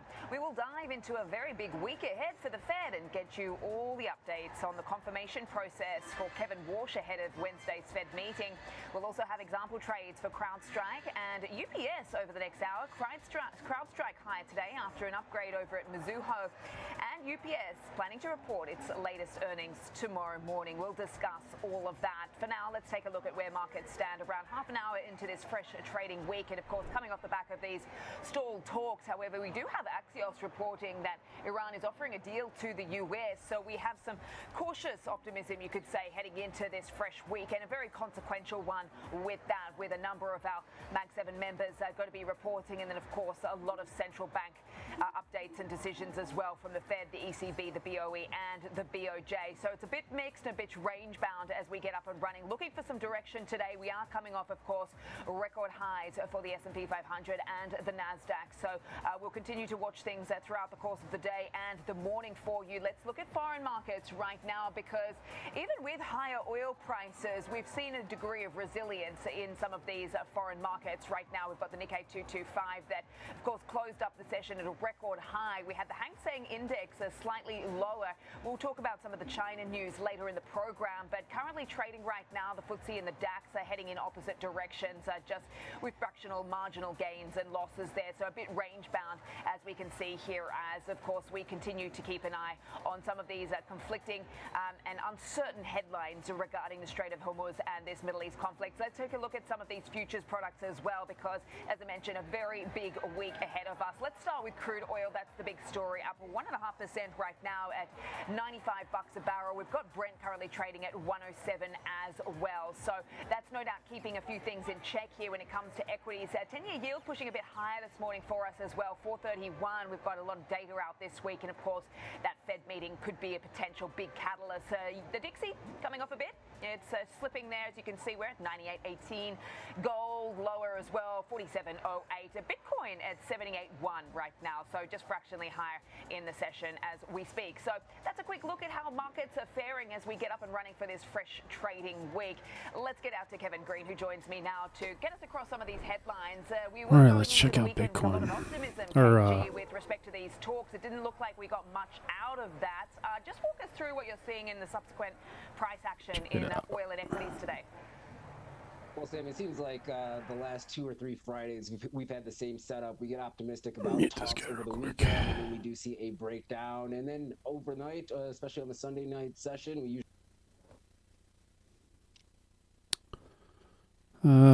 So my little spreadsheet is ticking away. Sorry, it does not have a dark mode.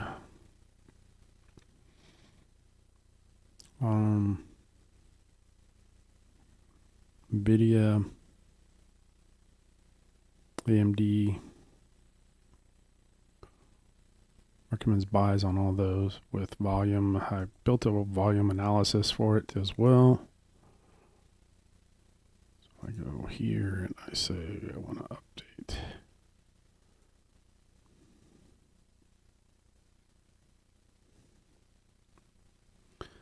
Sell, buy, hold, renewables, hold. So the energy stock, there's some potential here.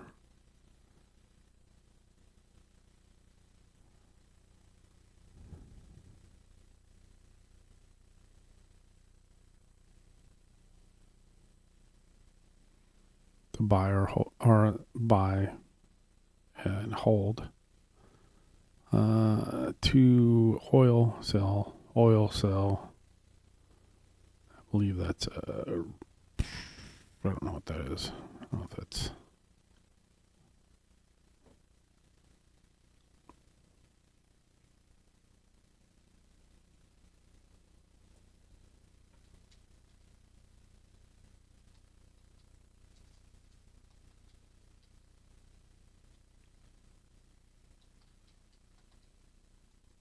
background.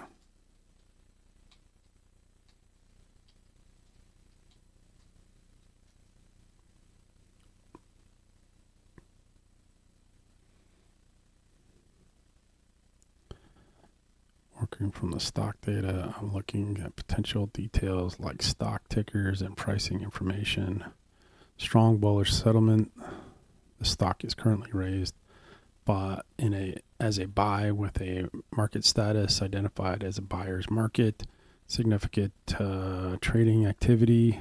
There's a total trading volume of 1,666,182, all of which is recorded as buy volume, indicating strong demand.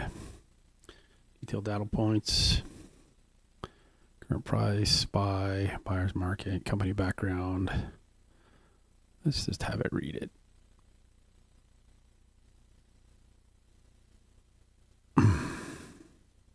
Valero Energy Corporation is a Fortune 500 company based in San Antonio, Texas.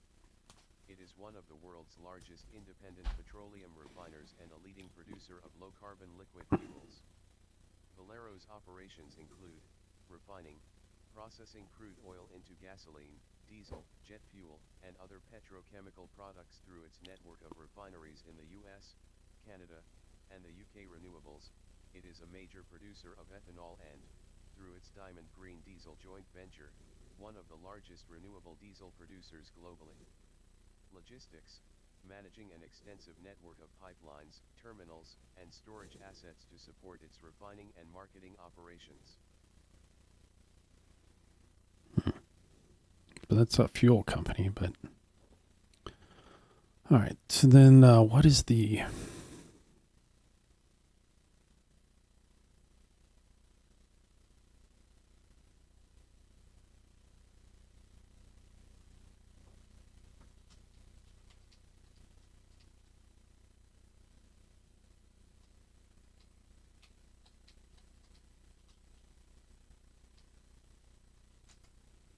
What's a stock ticker for gold?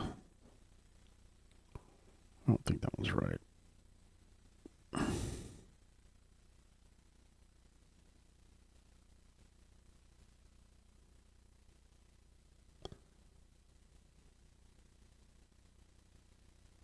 Stock ticker for gold in your list is what is...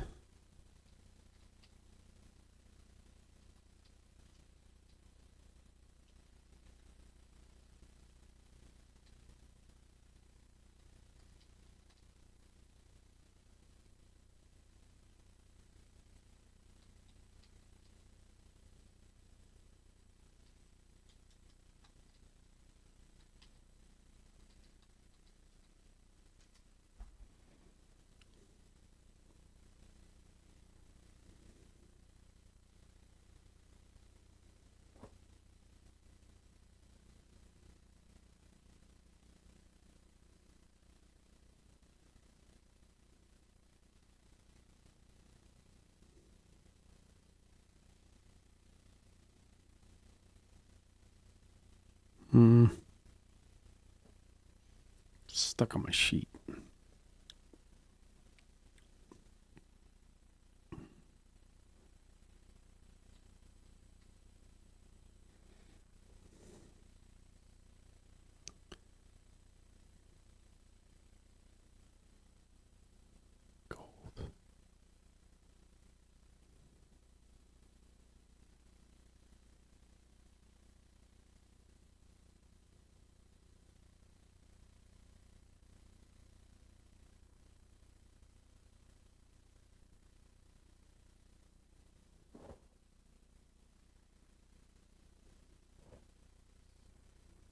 Research.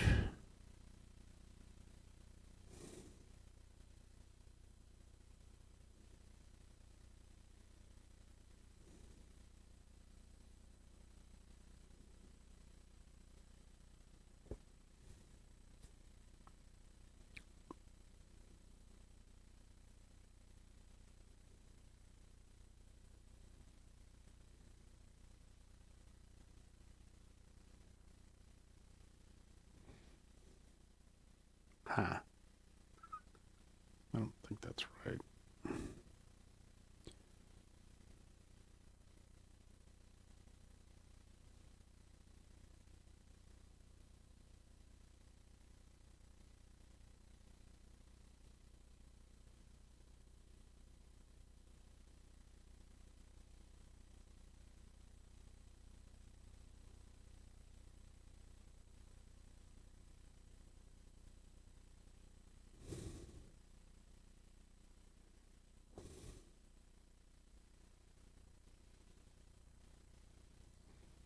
price of gold.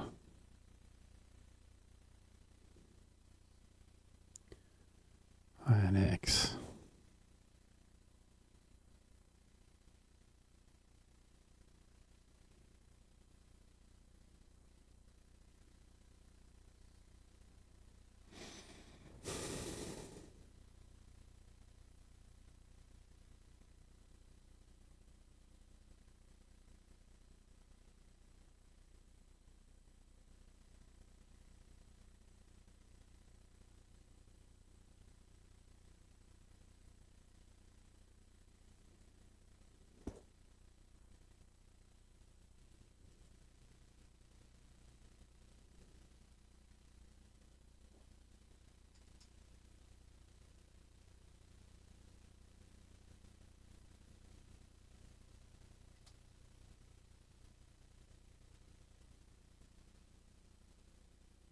Why is that not supported?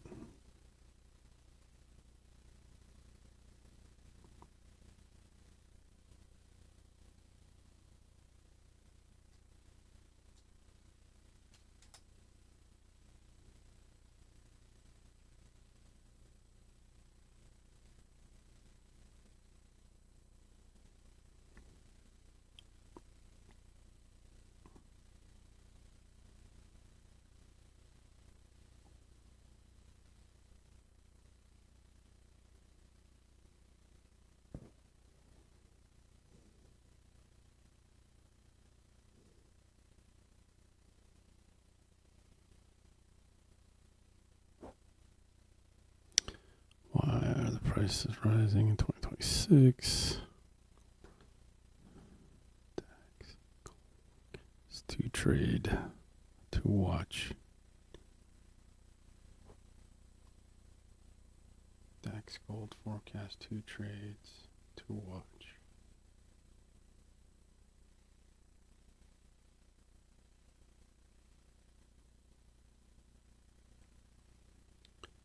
Okay, so try this.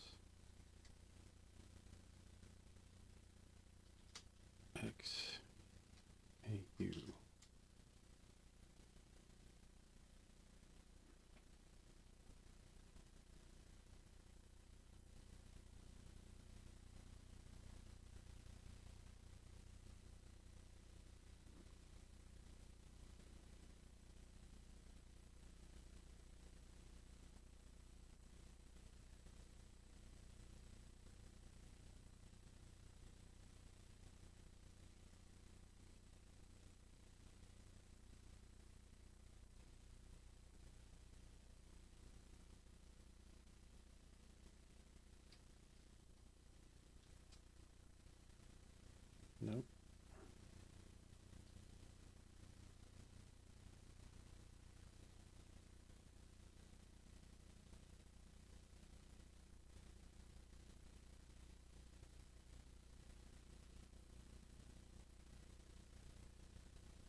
is that not supported?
It's 0.7% down.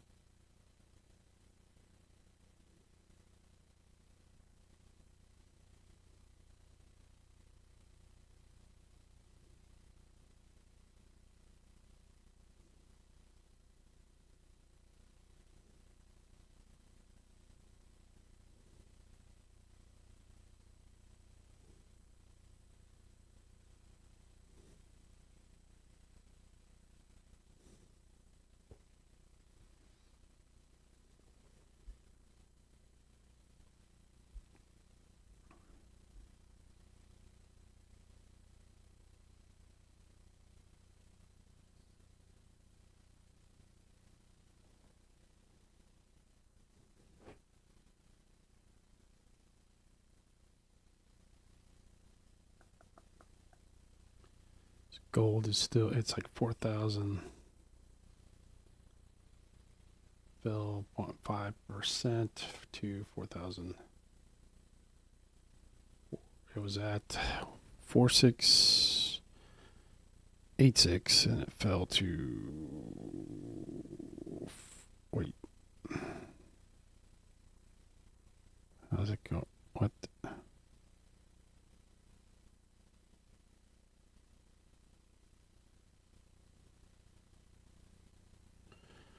Doesn't make sense.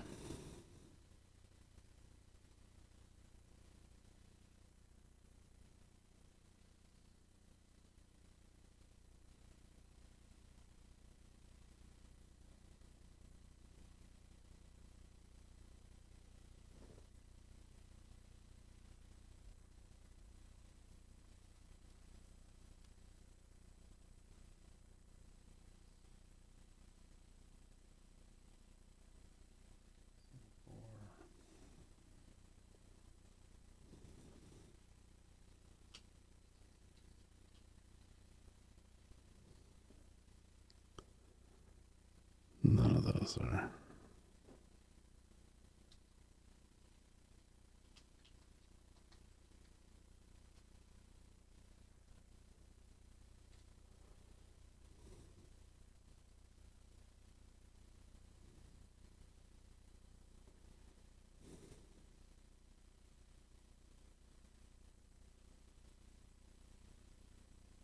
I want to give me the price of gold. I don't understand.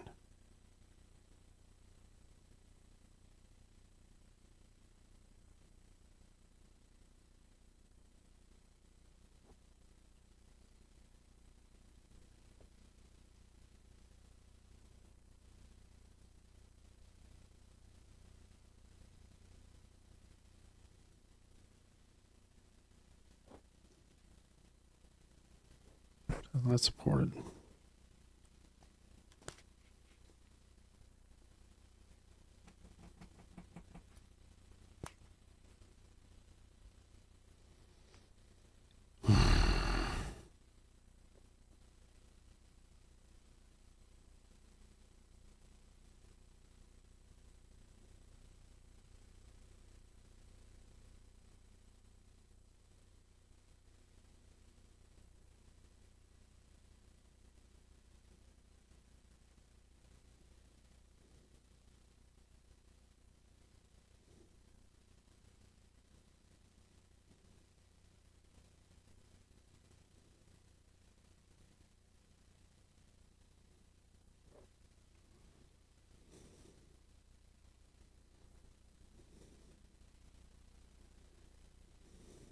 Friday.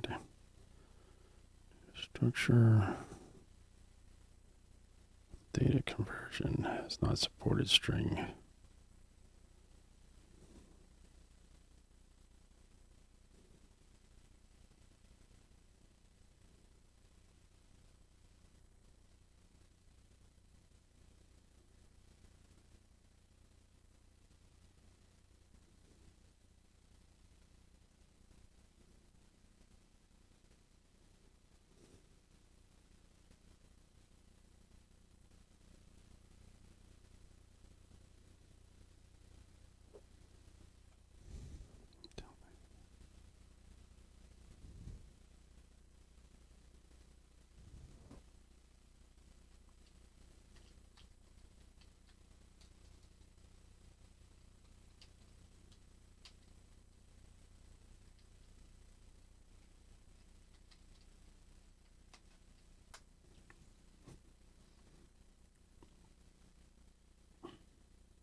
Zero line data, check if your data ranges.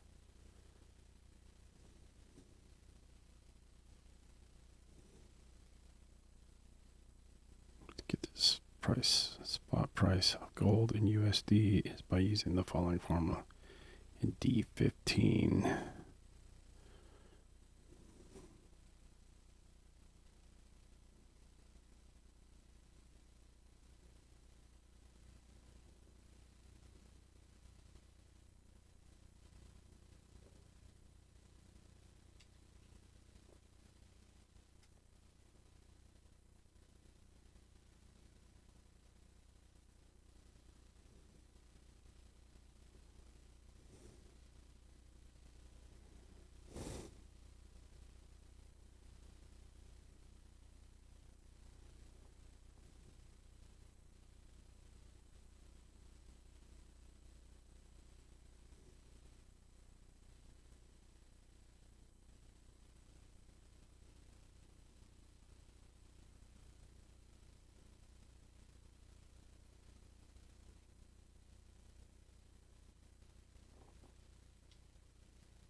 Nope. I don't know.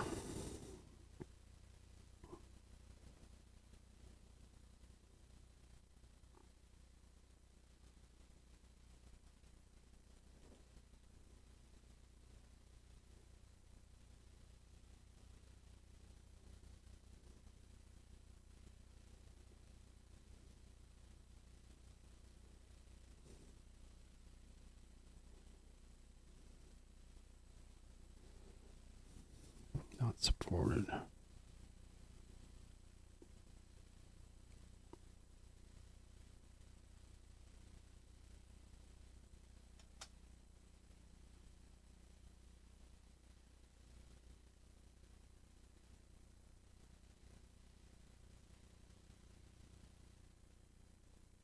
I don't know.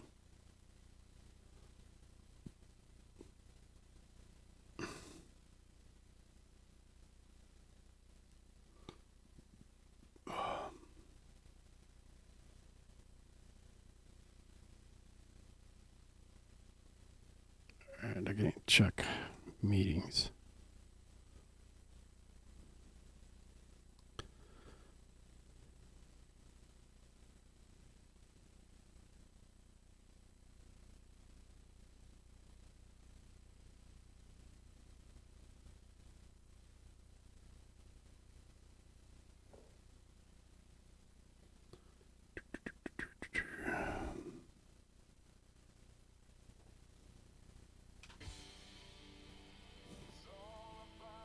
To end this time, my friend, I can't comprehend.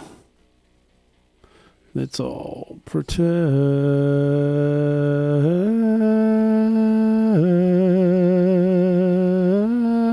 It's a dream. Maybe it's a nightmare.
I don't see one.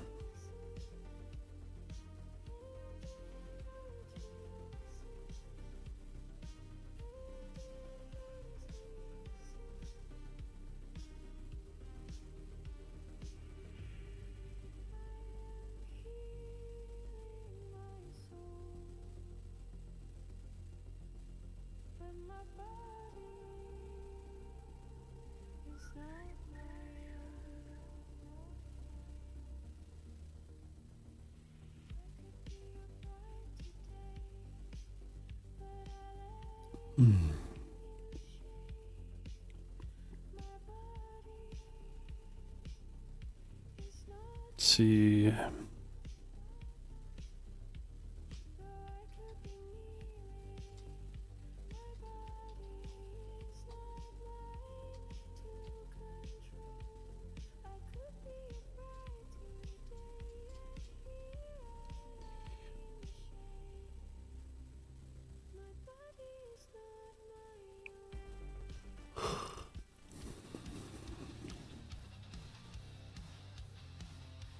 So 15, the currency USD.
I can't sleep at night.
Nope.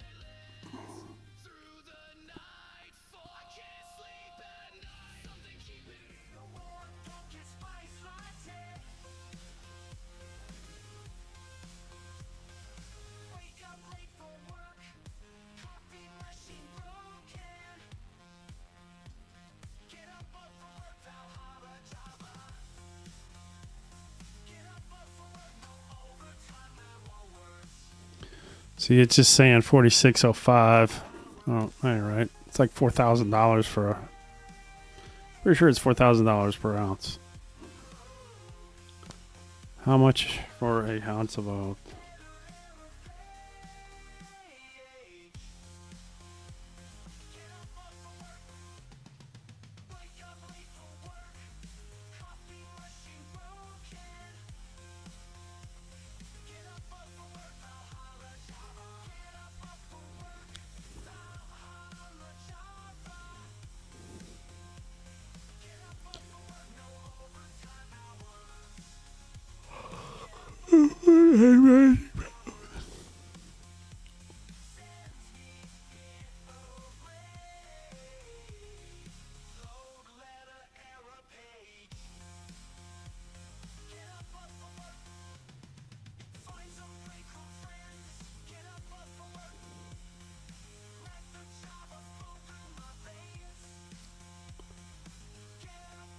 Which is the highest price medical farm stock. Can I use GLD ticker for gold price?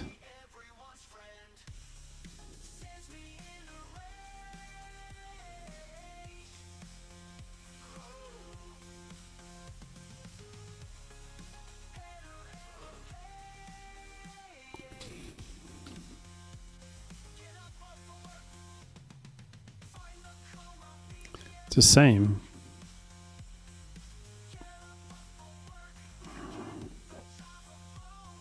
Whatever.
Nothing left to lose.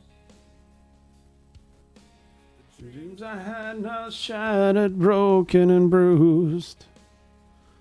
Staring at the emptiness, a silent plea. In this void of nothing, someone help me, please.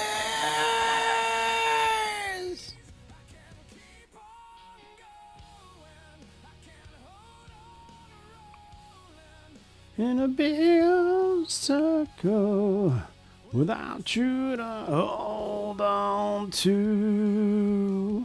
Oh, none of these little things has cost me all that I love.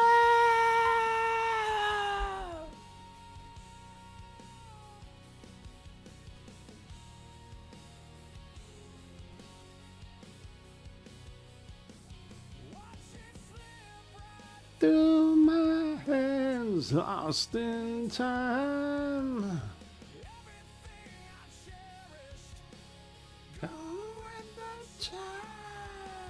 It goes of life and now since the memory days, facing the shadows, an empty embrace.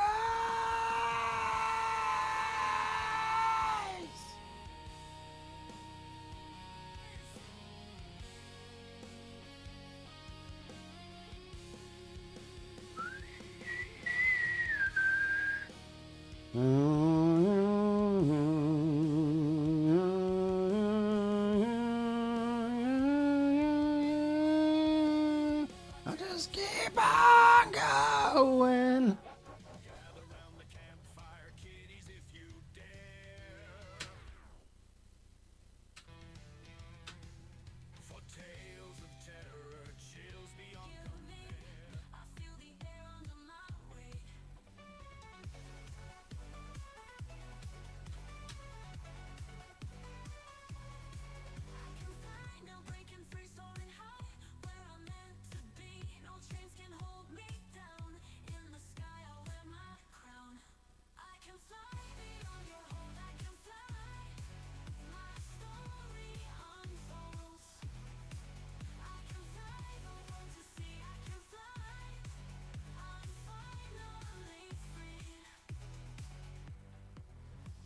The dreams you lift me higher. Look me to touch the sky. Okay. What do I have left to play with?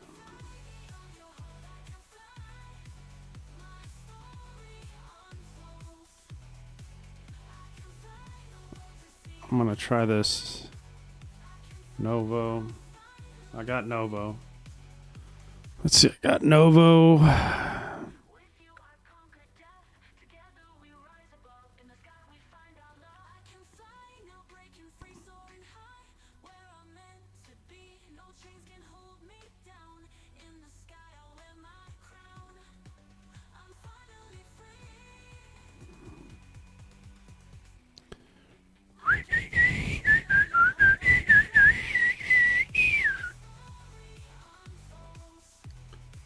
What I have left to invest with. Available cash is $31. I am not buying DraftKings, that's for sure. Some oil, 27.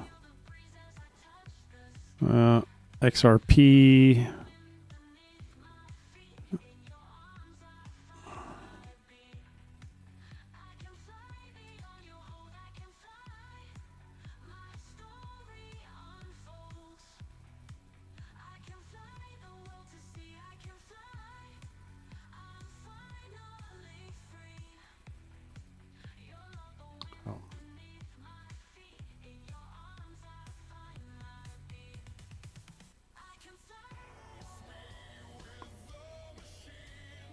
A machine, I have to let you know I am alive. It's a simulation from my mind.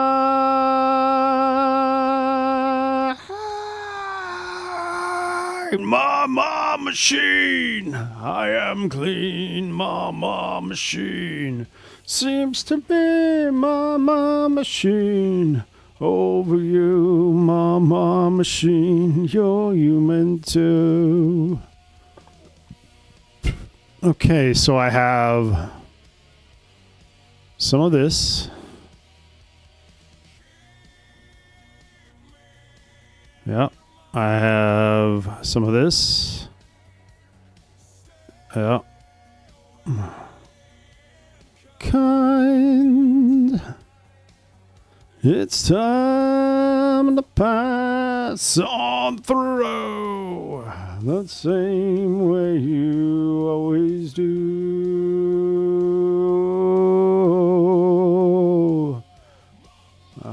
Gold.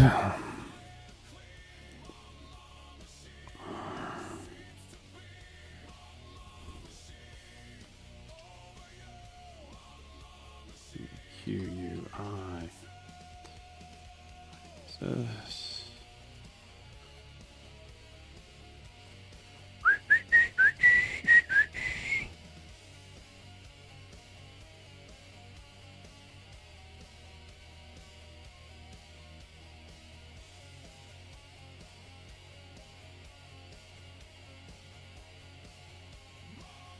Machine. I am clean, mama machine.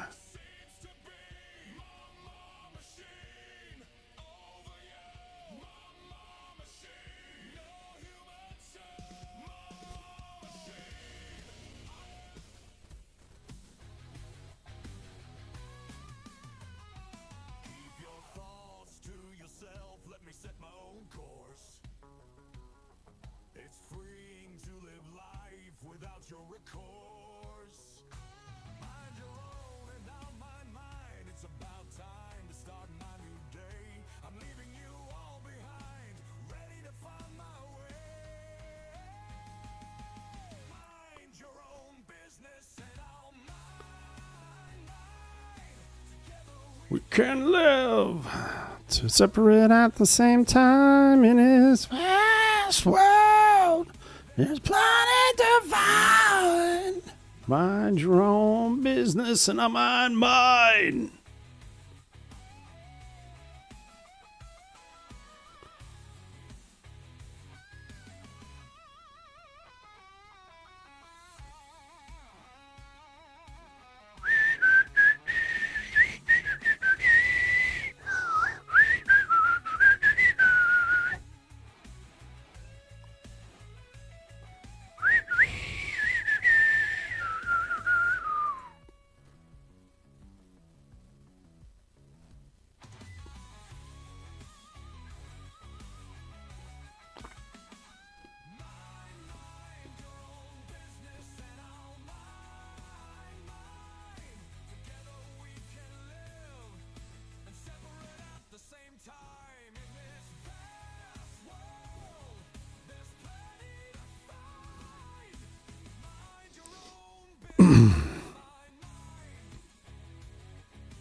There's nothing left to say. Your ideology is a new way.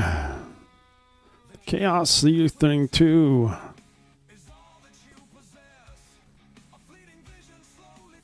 And leaving your life a mess.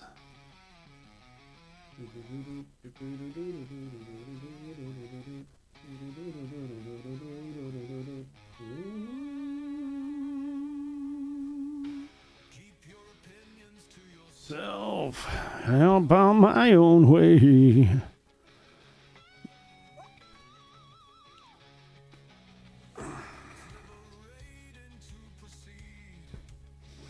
And check something.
notifications for everything.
I can't keep on going. I can't hold on rolling in a big old circle without you to hold on to.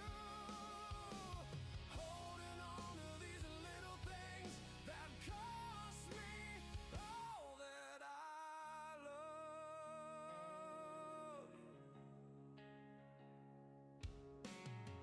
I've lost it all, nothing's left to lose. The dreams I had now shattered, broken, bruised. Staring at the emptiness, a silent plea. In this void of nothing, someone help me, please.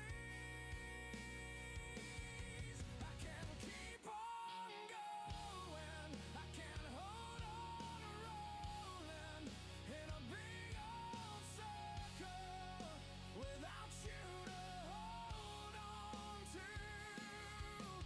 Holding on to these little things that cost me all that I love.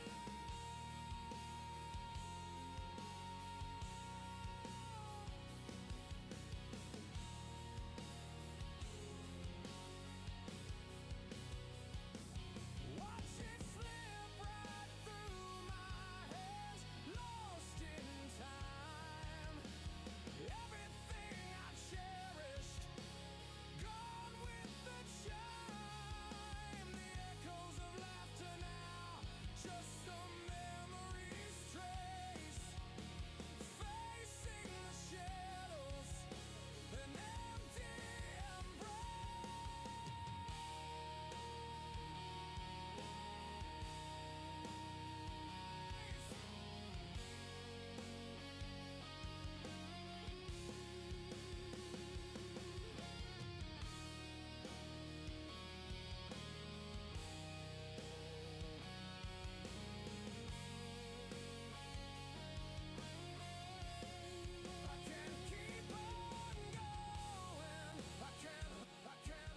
Fire kitties if you dare.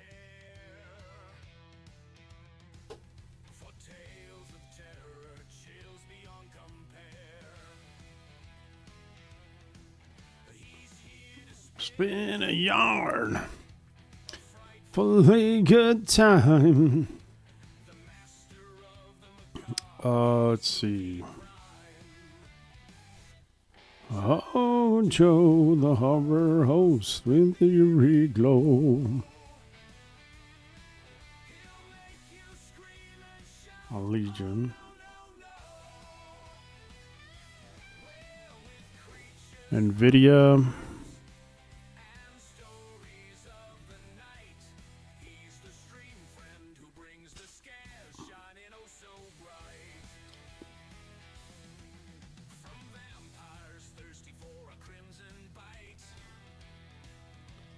You.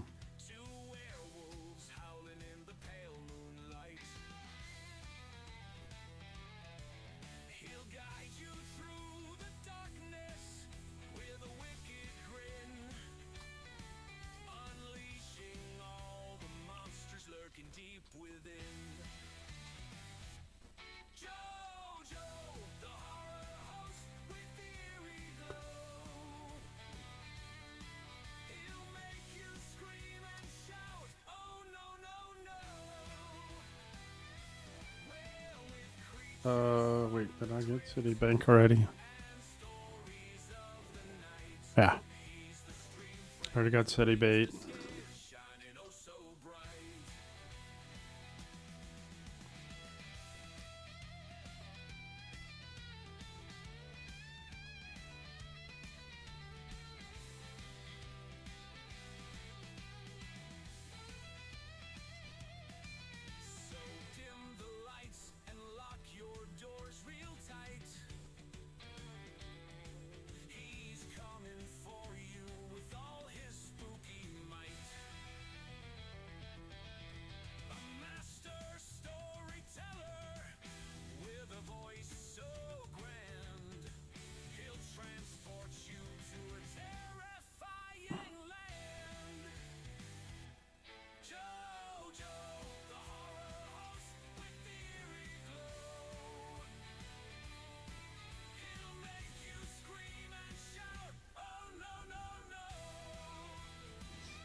Okay, so far my picks are good. Filter by color.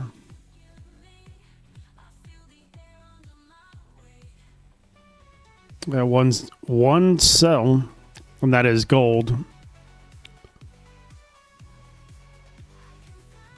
Hold, bye.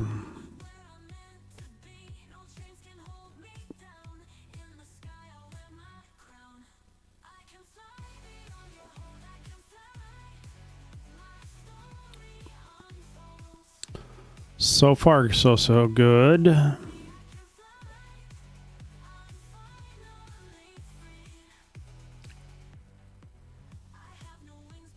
Lift me high. Sky.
Mama machine, I am clean. Mama machine seems to be mama machine.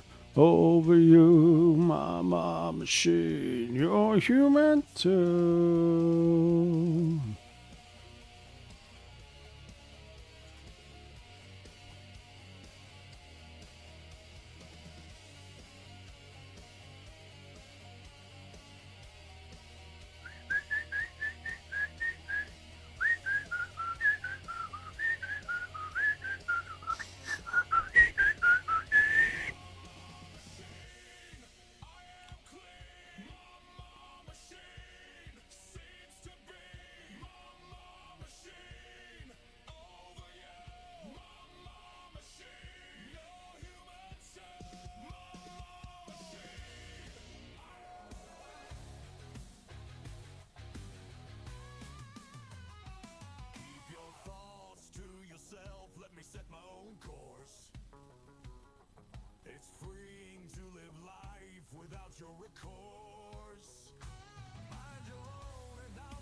Well, Tesla's in a seller's market right now.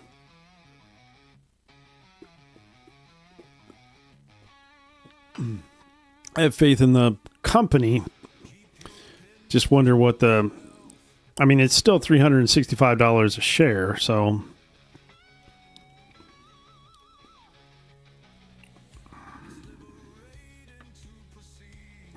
we'll see how that goes.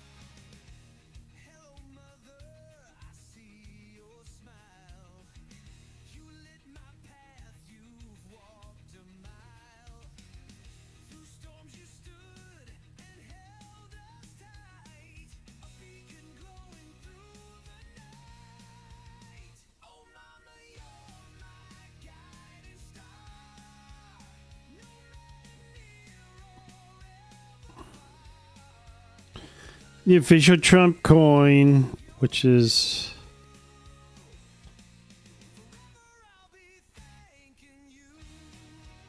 see if it shows up here.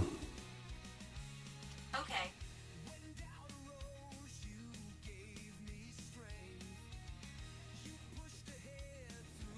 No.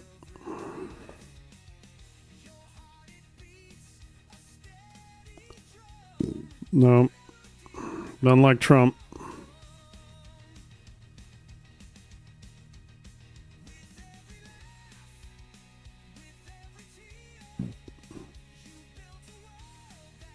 Feel sincere.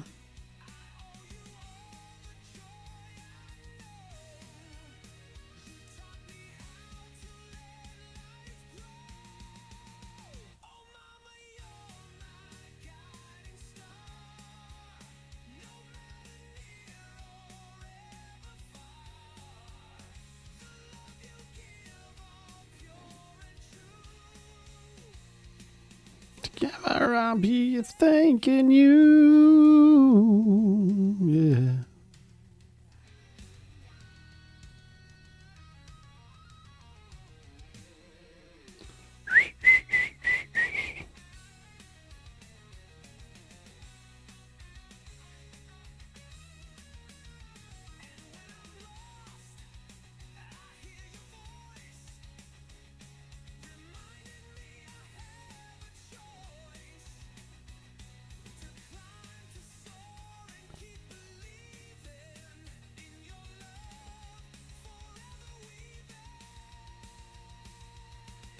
CDE for gold. What's gold? Hold on.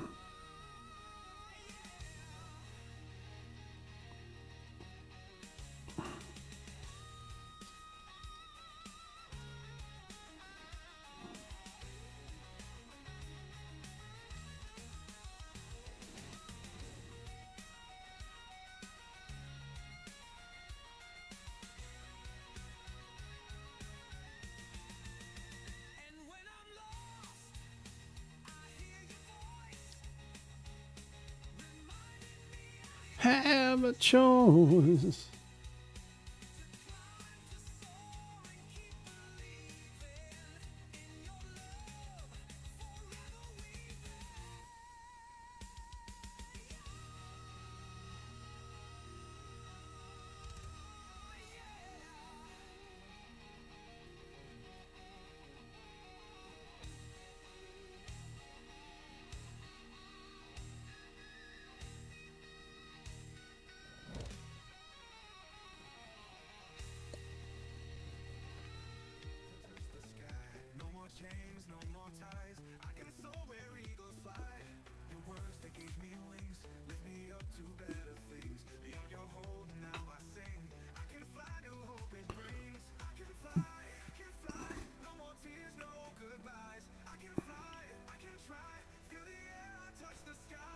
All right, we're rolling up.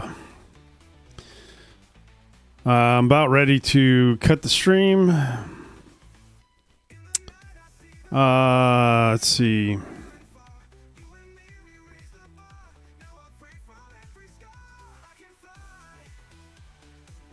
Who am I following that's online? I'm whole. You made me think, takes control. And these wings watch me roll. No, let's see.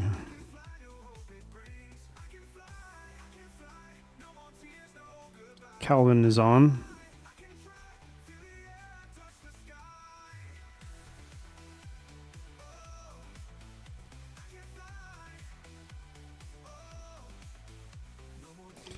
Yeah, so if you're not following Keldon, definitely follow Keldon. He's one of...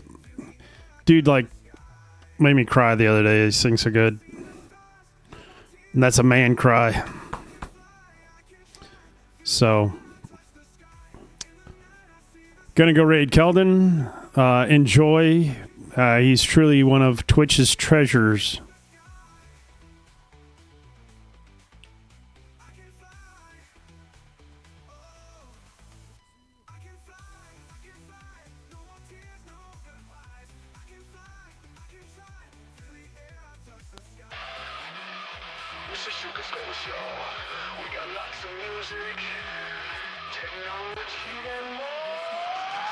Come on!